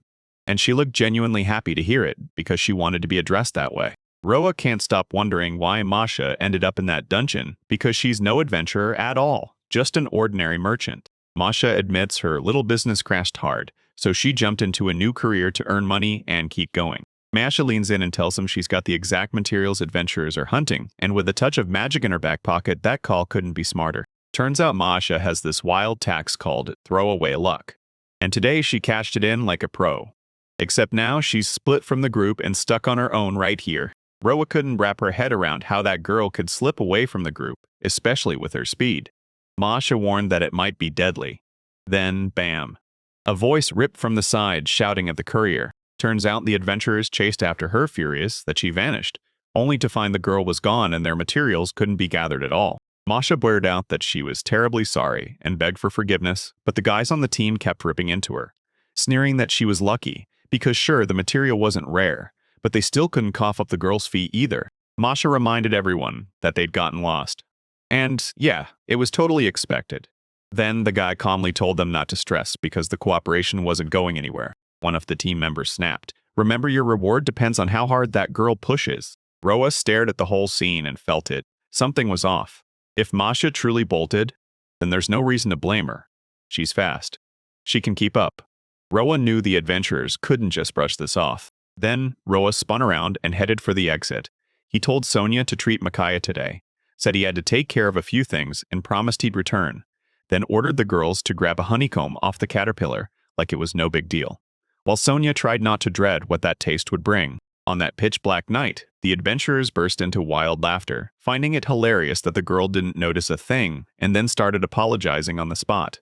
Turns out, they'd left it there themselves. Now he's ready to stop lowballing the next time, then he'll try to use that girl for cheap, because he knows she can't stop feeling guilty. Turns out Roa has finally tracked down the adventurers because Roa's been certain they're up to something shady and misleading people just to line their pockets. That's just plain nasty. The adventurers sneered at him until a few moments later when they realized he was someone from their own past, an old acquaintance tied to their careers, and suddenly they didn't feel any respect or kindness at all. Roa snapped, "I'm so sorry," then revealed he'd magically recorded the whole conversation. Rose warned the adventurers that if they didn't want every secret spilled, they'd have to fork over the courier's fee. Then they laughed in his face like they were too good for heroics. And now, I've got to wonder if that guy realizes what happens to people who get greedy and take the hype too far. Suddenly, one of the adventurers sneaks up from behind and yanks him with a brutal hand grab, because this is a 3-on-1 ambush, and every downloaded prediction swears Roa has zero chance. The adventurers decided they had to snatch the record before it even sees the light of day, and right then, Roa surged forward, shoved with pure muscle, and instantly tore free from one of the team's grips. He scrambles up and slams the enemy right in the face with everything he's got. After that, Roa bolted for his life. He even slipped out of the adventurer's grasp, and now those guys were on his tail. The instant one of the adventurers bolted around the corner, a chunk of stone slammed into his face and he didn't even see it coming, Andy. Ron stared in shock at how brutal it was. Like that hit would knock him out cold.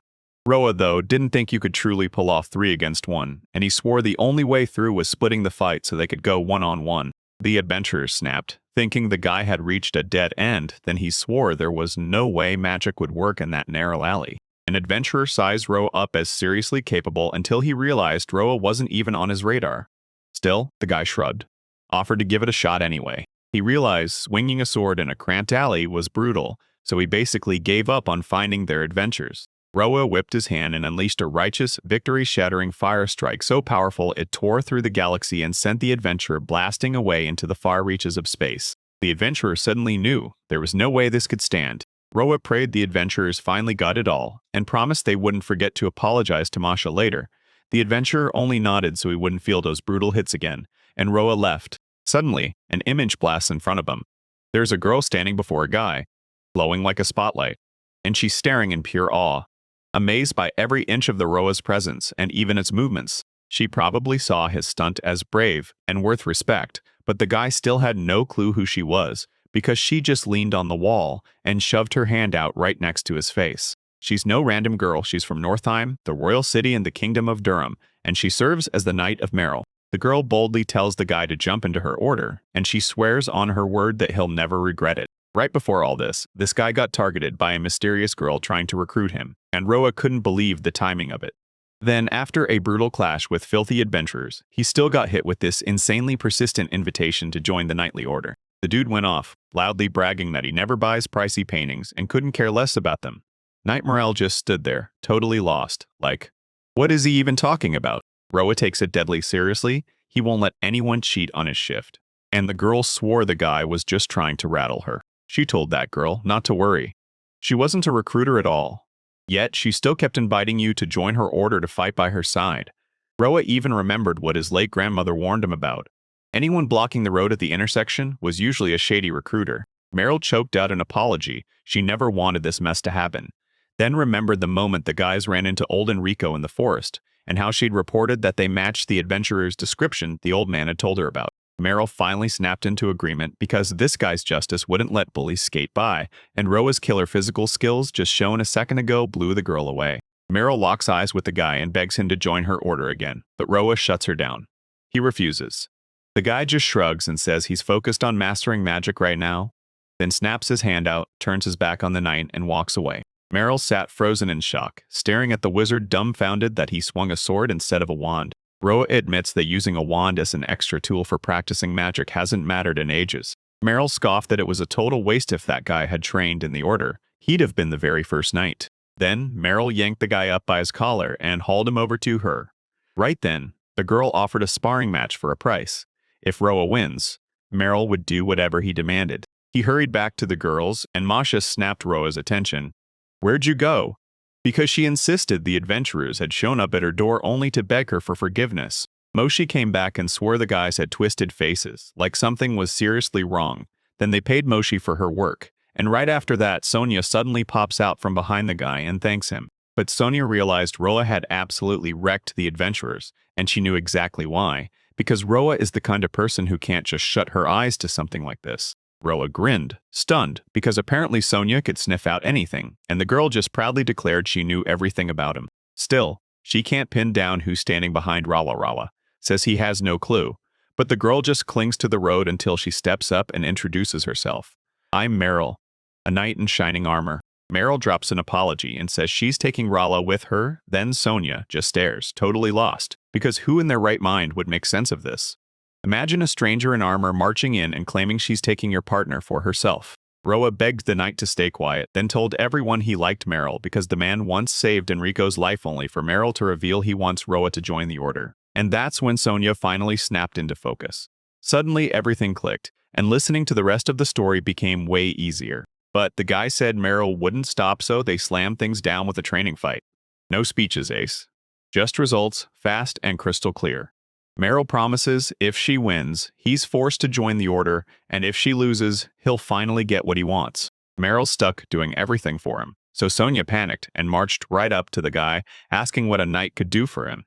And the moment she said it, he stared like she'd shocked him, then told her she could help when they were short on money, or spill secrets only the knights knew. Sonia finally got the whole picture. Now the guy is freaking out, wondering what happened to her, and she even confirms she's on board with the training fight.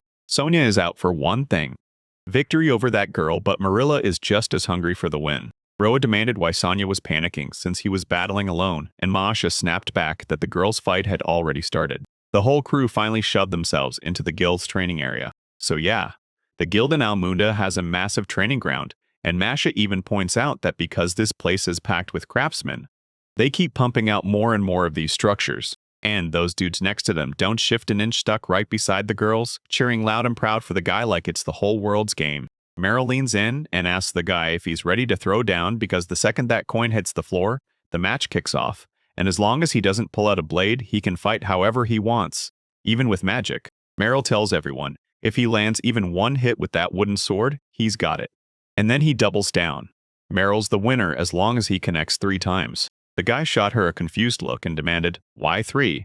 Because he sure doesn't see himself as disabled. Meryl broke it down, saying she's still doing just fine at night, so this kid should treat ordinary folks with kindness. Because the second that coin hit the floor and rang, the girl slammed into action, and Roa didn't even get a blink in before she was right beside him, proving Meryl was insanely fast. He watches her ball's line of attack. If he can parry it with his own strike, he's got a real shot at winning. But no matter what he tried, it wouldn't come to life. And the girl smacked him the moment it failed. Roa snaps to it. She's in a ready stance, all the tension aimed forward. With a single thunderous blow, it landed hard, and the girl instantly knew these adventurers weren't used to trading strikes like this. Meryl snapped at the guy that if he didn't bring his best, he'd lose. And the guy finally got it. The girl was right. This wasn't the smart move. Meryl and Roa square off in the training arena, and Sonia's eyes go wide because Meryl just blasted the opponent with one clean punch. Masha realizes this fight is way tougher than he thought because everyone knows Meryl's the knight in shining armor. Retron line, meanwhile, Meryl stood tall in front of the guy, daring him to swing again. Masha says the girl's tied to the second rank of knighthood, and Sonia finally realizes Meryl is tough enough to fight back on her own. Masha's sure that everyone expected that girl to become a knight. She's honestly never seen Roa draw a sword on anyone, and that silence in her courage is worrying her more than she'll admit. The guy throws down with brute force, and Meryl instantly clocks it. This is exactly where he belongs. Now, Meryl is bracing herself. How on earth is that guy going to survive this time? They clack their wooden swords together again, and Meryl nods. Roa is even better than she guessed. The moment the techniques hit, the guy snaps them up fast and uses them. The girls stared in awe at how fast their skill skyrocketed. Then Meryl clocked it. This guy was way too good to let walk away. Marla starts to savor the fight, and the guy just can't wrap his head around how that knight can wear a face like he's getting pure joy from every second. The girl shot him an apology and begged him to let it go, but Roa snapped that he wouldn't want that kind of fate hanging over him as a knight until he finally folded, gave in, and promised he'd recover. An odd thing suddenly clung to the guy's hand, and the girl jolts and asks where he got it.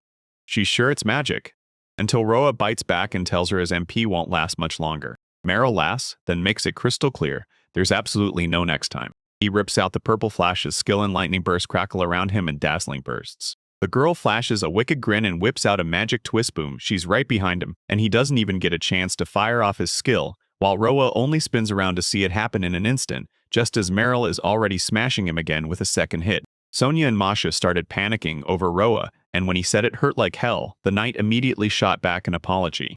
Meryl admits it's tough to stay gentle with a guy once he's full in the moment, and she's praying Roa isn't the type to whine about it. After that speech, she launched straight back at Roa, yelling at him to keep the tournament going. He realizes the moment you cast magic, the girl will close the gap in the blink of an eye. There's zero time to even think about a spell. Meryl is lining up the final strike, and she tells him not to worry because she's ending this fast. Roa knows he's already outmatched at this pace. If he tries to dodge around her from that range, his body won't survive the moment. Sonia and Masha stared in awe at the fight, but Roa didn't buy it. He wants more from life, wants to master magic. And honestly, that's all he's got then. Out of nowhere, the guy sparked a whole wave of magic. His eyes blazed with a wild, incomprehensible energy. Then he surged forward and somehow ended up right behind the girl. Meryl snapped in surprise when her sword shot way off to the side, and Masha and Sonia couldn't even blink because they were just as stunned. The spell's magic surge snaps off without warning, detonating out of nowhere. He tore the knight apart and yanked the sword away, leaving her standing there weaponless. Then, with a flash of pure madness, he stared her down and thrust the blade straight toward her. The adventurers couldn't stop grinning after that win, and they backed that guy in every single way they could. Meryl snapped, asking what that guy had just pulled off because the way he dodged from that far was pure unreal. And there was no way an ordinary person could have done it. Roa couldn't even make sense of himself.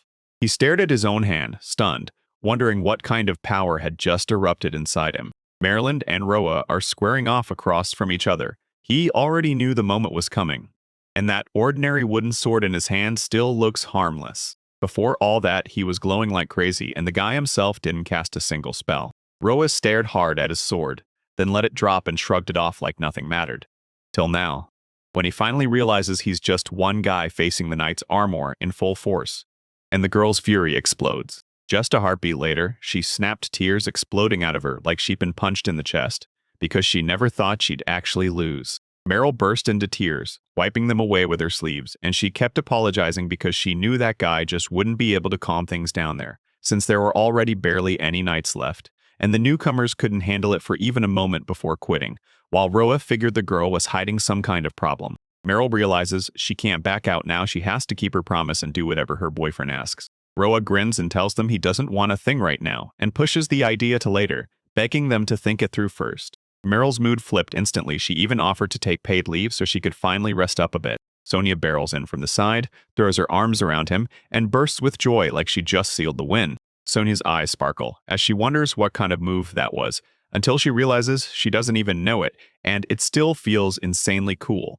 She then admits Rolla is the best, and the guy modestly thanks her. Sonia was over the moon for that guy, so she forgot all about personal space until he leaned in, pointed it out, and told her she was way too close. Sonia heard that and immediately shot her hands to her face, then yanked back a few steps from the guy like it was too much, while Masha just stared, thinking he was seriously awesome. Masha froze, realizing the whole moment had somehow stopped mid-move-in, that the sword in front of her hummed with magic. Masha was dying to know how that guy pulled it off, but Rohai just shrugged and said, "I don't know."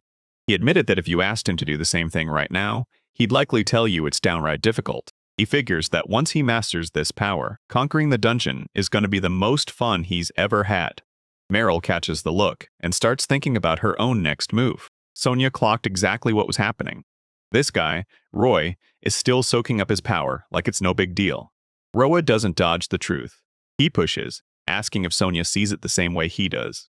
Meanwhile, Meryl's staring hard at the wooden sword in front of her. Meryl flashes a grin, whips around to the guy, and tells him she finally gets why he doesn't want to be a knight. This guy's got a solid crew of friends, and you can tell this young man is having the time of his life. Meryl drops to her knees and offers a heartfelt apology for what she put him through. She's crushed with shame, so she finally lets him go. She lives at the Knights of Durham Barracks in Nordheim, the royal capital Wales. And when she's not stationed there, she's out guarding King's Landing, or trading blows with Spandens. Meryl grips the guy's hand, tells him to come to her anytime he needs a thing, and Roa's eyes light up as she calls it a wild experience. Then she thanks Meryl. The crew heads back to the first-level dungeon again, and Rolla practically smiles. He's safe from switching jobs this time. Today, it's the same routine. They dive in and push through as usual, but the guy can't figure out why Masha is with them too. The girl blurts out that it's only because Mrs. Sonia hired her for her career today, and the guy stares, asking why she keeps talking like that. Sonia tells her that the girl just wants to change how she speaks, and Masha says that the trio with the facial deformity mocked her as provincial just because of her voice. Then they apologize right after, but the sting still burned, and the guy insists she shouldn't let it bother her. Sonia claims girls stress over even the tiniest stuff, then whips her head to Masha and asks if she wants to hear that she's pretty cute. Masha shuts it down hard, saying she's not looking to get entertained while she's doing business. Anyway, Masha fires up the guys and orders them to hunt with every ounce of their hearts, because she's about to pull out something that definitely won't fit in the item drawer. Masha's about to cash in that reward for something fun, just to kickstart her day then. She's straight back to trading, and Rala can tell this girl has serious business fire in her. He's only going to feel happy if she decides it's going to be that way. The guy starts hacking up the loot, and Masha snaps. "Stop, wait a second," as she explains that those pieces don't carry any special value, and they can't even be taken out. The guy didn't even seem to know. He swears he already sold thermal boreskins for 6,000 marrows, since those beasts thrive where it's blazing hot. So in Almanda, their sightings are rare and the rate stays low. Masha pushes for their tusks, and yeah, the size is shockingly huge, so most adventurers don't even bother. But once they swing by Mr. Rowe's item drawer, it's a done deal, because he gets exactly what Masha means, nods right along, and lets them dump the light stuff on her too. On top of that, the coffee was fresh and healthy, so they'll earn a solid boost for that as well. Turns out, there's a ton to learn from merchants, plus breaking fangs and claws is way easier than scraping skin off the truth.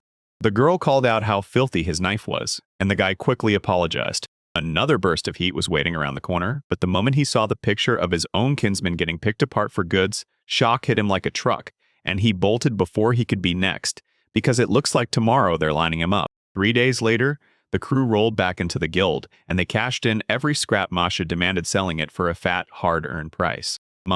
She couldn't stop smiling.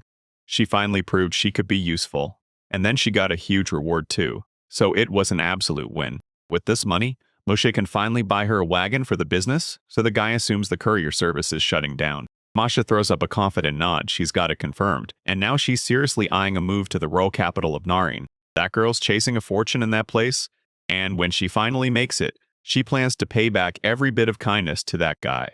Sonia just really prays that by then, the girl will have found her voice. Masha cuts the guys loose, then tells them, "Come visit me if you ever swing by the capital."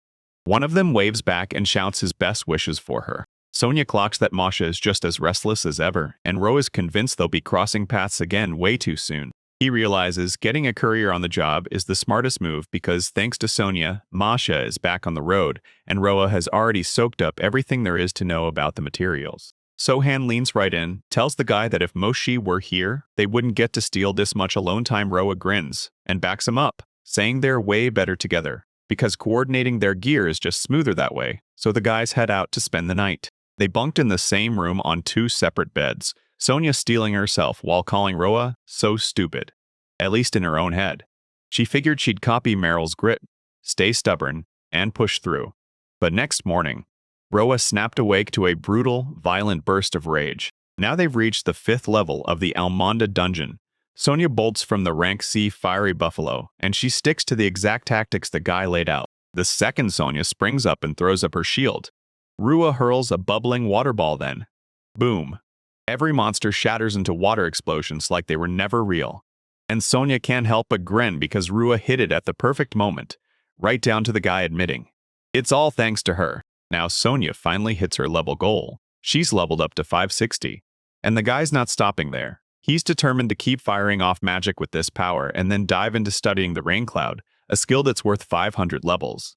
Roa is totally locked in, learning magic like it's everything. And he plans to push even higher than before. Sure, the MP drain and rollback time are brutal, but the damage payoff is massive. Roa thinks he's got enough levels to snap this skill into place right now until Sonia cuts in and makes him wait a minute.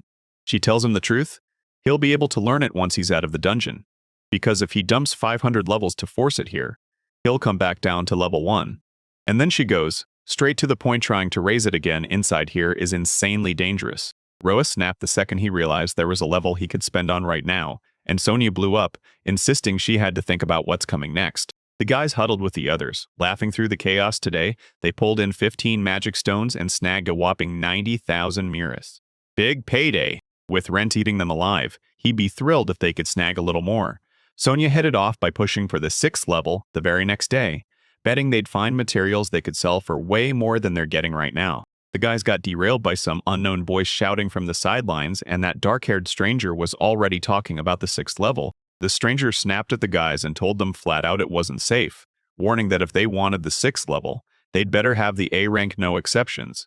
And he even said that rank should match his, an adventurer who looked like he'd seen it all. The young man insists it's his, and Roa tells him to go brag somewhere else, only for the stranger to swear he never meant harm to anyone. Honestly, he just wanted to invite them to dinner and see what he could tell them.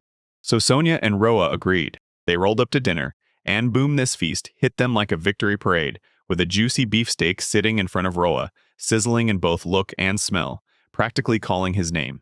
Sonia couldn't believe the whole thing was really free, and the cook had clearly pulled out every trick to make it perfect. He admitted this was his apology for snapping at them earlier, then begged, "Don't hold back, start eating." Roa grabbed a piece of meat, totally blanking on what that dish was called. Then the stranger leaned in and told him it was medium rare. Roa was chewing meat with tears streaming down his face, and the guy gawked like, "What? Why are you crying after one bite?" He blurted out the question, and Sonia just shrugged. "Oh, he usually eats a caterpillar." Turns out the stranger's name is Sarai, and yep, he's an A-rank magician. Sonia steps in, introduces herself, and then introduces Rhodes too. Sarai fixed his eyes on the girl and fired off a question. He leaned in and asked if they'd seen each other somewhere before. Sonia was sure that could never be true. Suraj is already tossing out what he might be thinking. And the other guy keeps the convo going, because judging by their faces, these guys just showed up in Almond. Sarai told them this dungeon cranks monster power up to the 6th level, so the safe bet to win is around level 900, and nearly all of them are rank monsters.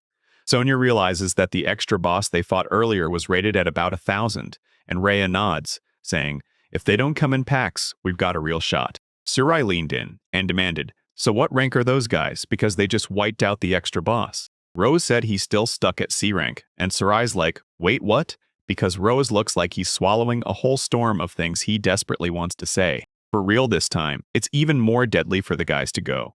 Almundo is short on level-ready adventurers right now, so that place is crawling with monsters nobody's ever managed to beat. Rawa's eyes lit up like fireworks, and Sarai Cottody was dying to jump in and take a look for himself. So Rawa turned to Sarai and asked if he was a magician too. Sarai demanded to know where Roa's staff was, so the guy snapped back that he'd always been a swordsman and only started using magic a month ago, even bragging he can handle it without a staff. Sarai admitted that clearing a C-ranked dungeon in a month is insane, but then pointed out Roa can slash his cast time if he gets a staff only to realize Roa clearly had no clue any of this news existed. Sukri kicks things off by saying they need the cast right away to deploy magical circuits because the staff carries the magic and makes the spell snap into place faster, and Sonia realizes it's not just that. She figures out exactly how Sukri is using his staff. That guy shot down Sonia's guesses and bragged that he always does he casts pure destruction. This is the first time Roa has ever heard that definition. Sari grips his staff and explains that you've got to tweak the magic chains themselves, and not everyone can pull it off. Roa watches, stunned, as Sari clearly respects his own skill and knows exactly how masterfully he can handle those chains. Suraj claims he can pull it off because he's a genius, and Rua clocks that kind of swagger fast, thinking he's so worthy of that title. It's basically stamped on his soul. That snap of trouble made Roma's mind race, because he still remembers the time he fought Meryl. After all, he didn't even do a thing. Yet something magical still kicked in. Maybe that power comes from weaving magic, King. Either way, Roa's about to obsess over it and try to pull off that same trick again. Roa stared into his own reflection in the mug and felt something in him was off. Something that must have started on its own back then. Because he definitely hadn't called that state up on purpose, and it didn't match the usual version at all. Sarai clocked it and snapped, "What happened?" The guy understood one thing for sure, no matter what. He was thrilled to meet Sarai because they're both magicians. He agrees on the spot, thinking he and Roa could finally become legit rivals. But Roa acts like he said nothing at all, like it didn't even land. Yesterday, Roa breathed easy because everything around them felt calm and safe, like the square was finally out of danger, and Roa wasn't letting up, determined to pull magic for 500 levels, right here. Sonia nods in agreement this place is safe, even with the lawyer still on the first level. So Roa grins and smashes the panel to cast his magic with pure excitement, thrilled that he finally studied the rain cloud. The skills-based damage hits 30,000, and if he nails a weak spot, he can double it in a single blast, meaning he might even be able to take down a B-rank monster. Then, out of nowhere in the park, right on the first level, a second-level cat snaps and bites hard so the guy crumples to the ground in pure pain. Sonia panics, worried sick, and begs Roa not to walk away just because a little cat drew blood. Night fell, and the boys finally crammed back into their room. Then Roa realized his luck had run out when a tiny cat bite almost kicked him out of this world, and he genuinely thought it was the end. Sonia snapped him out of it, saying they had to crank the level back up first, and pushing the plan to move to the 6th floor the day after tomorrow. Roa remembers Sarai's warning. The 6th level is deadly, and before they step anywhere near it, he's determined to climb back to at least 500 levels, flipping through the panels as he suddenly realizes something huge. Roa shot up from the table and screamed about everything that had just happened. Sonia couldn't stay indifferent. She surged closer to him. Now they both stare at the panel. Hunting for the glitch turns out the last one cost 3,000. Rofa suddenly gets a level reset bonus, and just like that, he can trigger double XP for every single member of the group. The guys were blown away by those skills. Now they can train twice as fast and pack in twice the power. Then they race back to Almond's first level dungeon, and the guy unleashed the water blade on the boars again. Now they've wiped out 2 monsters, and honestly, that alone should have been enough to rocket their level up by around a 150. Ro is pumped because he can pull it off way faster now. Now he can pull off everything in one go. He's at 250 levels already. Sonia can't believe how awesome this is, while the guy swears they'll rocket up to the 6th floor in no time today, especially with their brand new skills, leaving basically zero room for doubt. Sonia can't stop gushing at this rate. Rao is about to become the most powerful man on the planet, and the smile on her face says it all, because she truly wants the best for him. Roa nods, and suddenly it hits. This isn't just a dream anymore. If she masters magic and becomes the strongest in the world, that one impossible goal is starting to feel real. Roa suddenly realizes he got a bit too carried away, so Sonia fires back fast, insisting it's a huge honor for her to help Roa grow into the most powerful person on Earth, because she truly believes he'll make it big. Roa froze in surprise, thanked the girl on the spot, and admitted she'd always been a huge help to him, so Sonia beamed, thrilled he finally recognized her kindness. The guys ran into another monster hulking D-rank squid, and the moment its massive eyes locked on, pure horror slammed into everyone who saw them, while those red pulsing vessels made even bystanders start crying on the spot. The guys handled him with zero trouble, Roa's thrilled they're leveling up so fast, and now that guy is sitting at level 610. At this pace, he's gonna steamroll the dungeon bosses no problem, because Sonya knows you can't afford to panic at a pack of monsters, and if those threats are being lined up to hit rank B, then this grind won't be quick. But he's got it. The crew wound up in a 6th-floor dungeon, but they knew they could always bail out to the 5th, so they decided to scope the stairs first, because walking in and instantly getting swarmed by monsters didn't sound right. Roa peered through the arch, and a silhouette crawled out of the dark. Turns out it was a sea-crank red orc. Roa barked the order to strike. Sonya rushed into position, and the guys moved fast and sure, because there was zero time to panic. She hurled her shield straight at the monster, and Sonya's 100% sure she won't let Roa stand in her way. The orc slammed his shield forward with brutal, unstoppable force, but it didn't slow Sonya down for a second. The guy knew she had 640 levels, so she could spot the exact difference in her opponent's power without even panicking. This was the moment to strike, and Sonya was ready to unleash her skill. He whips out a water blade, then turns and thanks the girl for sticking around all this time. Sony's backing here is straight up priceless, and once he teams up with Roa, these two are an unstoppable pair. He barrels straight at the monster and snaps that it should learn from Sonya, because if it doesn't defend itself, it's going to die for real. So Roa whips his sword around with everything he's got and lands a single, crushing blow on the monster. Now the guys shot their power up. Sonya's jaw dropped when her level instantly jumped to 90, and that insane boost supercharged everyone's stats, letting them handle errands faster and crush monsters with way more ease. Now the guys hit instant level up, and it's straight up breathtaking, no more wasting time stuck waiting to level, so their research goes way smoother and way faster. The monster lay sprawled on the dungeon floor, and Roa stepped up like, just take the magic stone and go. But Roa couldn't fight during the 150-second rollback, plus those monsters heard everything and came swarming in. Still, the guy was so sure he could win one or two more. Sonya barked, "Watch this." The girl snapped her head sideways and then just froze, perfectly still. Turns out a whole mob of monsters is sprinting straight at the guy's ugliest sin. Intentions screaming danger, there are hulking lizard things, brutish orcs, and all kinds of nightmarish creatures in the pack. The boys bolted for the stairs, and I was lucky they were right there. Sonya was convinced the monsters wouldn't chase them up to the higher floors. Still, this didn't rattle a single monster. They clambered up the stairs anyway. Sonya blurts out, "So what do we do?"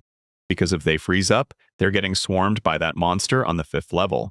And even if they survive, that guy has no clue whether they can ever make up for losing the cast's time. But just like that, Sonya spots the massive clouds of smoke and memories slam into her, as she recalls how she once fell right into a trap while trying to remove the equipment. The girl clapped her hands over her face, convinced Roa must be bare right this second, and then she heard Roa's voice ask what she was staring at. Roa grinned because his detection ring was Ani spotted the trap at the last second and dodged it clean. The girl stared at the floor, and Roa caught it.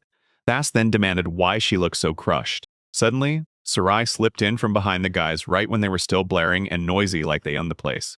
He almost chuckled, because rookie adventurers always run on raw energy and non-stop excitement. He whips his staff through the air and slams a burning skill down.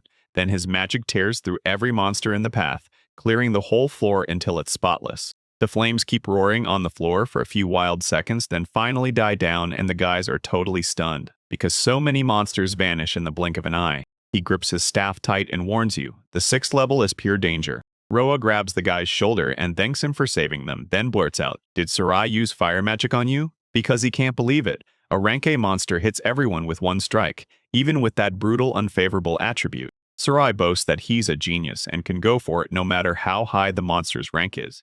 And Roa can't help but clock that he's always this confident. Because in battle, that kind of fearless certainty is what lets you see the win coming before the fight even starts. Roa admits Sarai is strong enough to back up that confidence, and he hasn't even thrown a single spell yet. Roa realizes it hits even harder because this is the destruction of caste happening right now. Sonya realizes that in moments like this, being able to fire magic on the spot is everything. The guy even says it takes real talent. But he also can't pretend the C-rank guys didn't go way too far.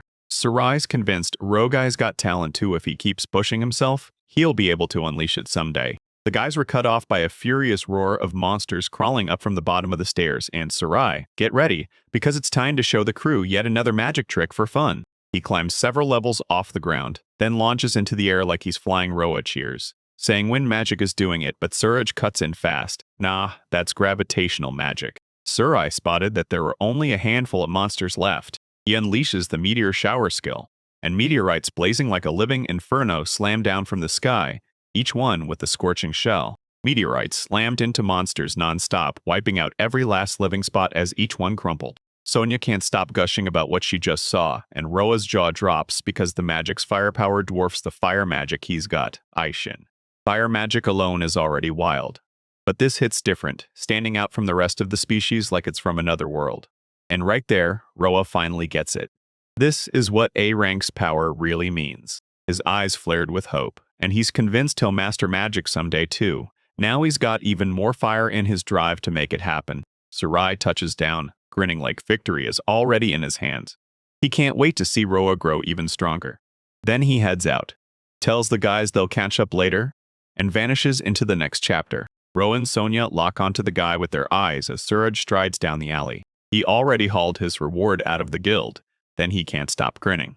Because the second he flashes that tiny bit of magic, those guys' eyes light up like fireworks. Thanks to those guys, Sarai's boring work suddenly feels way less dreadful than, out of nowhere, someone yells, calling out to him. It was a gang of hardcore bandits, and they didn't even try to hide the fact they were hunting for trouble at that meeting, because they warned Sarai that if he didn't want to get hurt, he'd have to hand over every last coin in his hand. And when they smirked and mocked him like true villains, it was obvious they meant business. Suraj doesn't take those guys seriously at all. They were pissed off and charged straight into the attack. But the bandits never got a step inside fire magic, wiped them out first. Miraculously, the lone survivor lurched backward. In pure horror, Sarai realized he'd rather deal with people than monsters, because people think, bite back, and fight with real dignity. His eyes warped into something unrecognizable as he knew that once he slipped into a sheepskin, he could snare fools like these bandits. And yeah, he's probably loving every second. This isn't random. He's got a plan.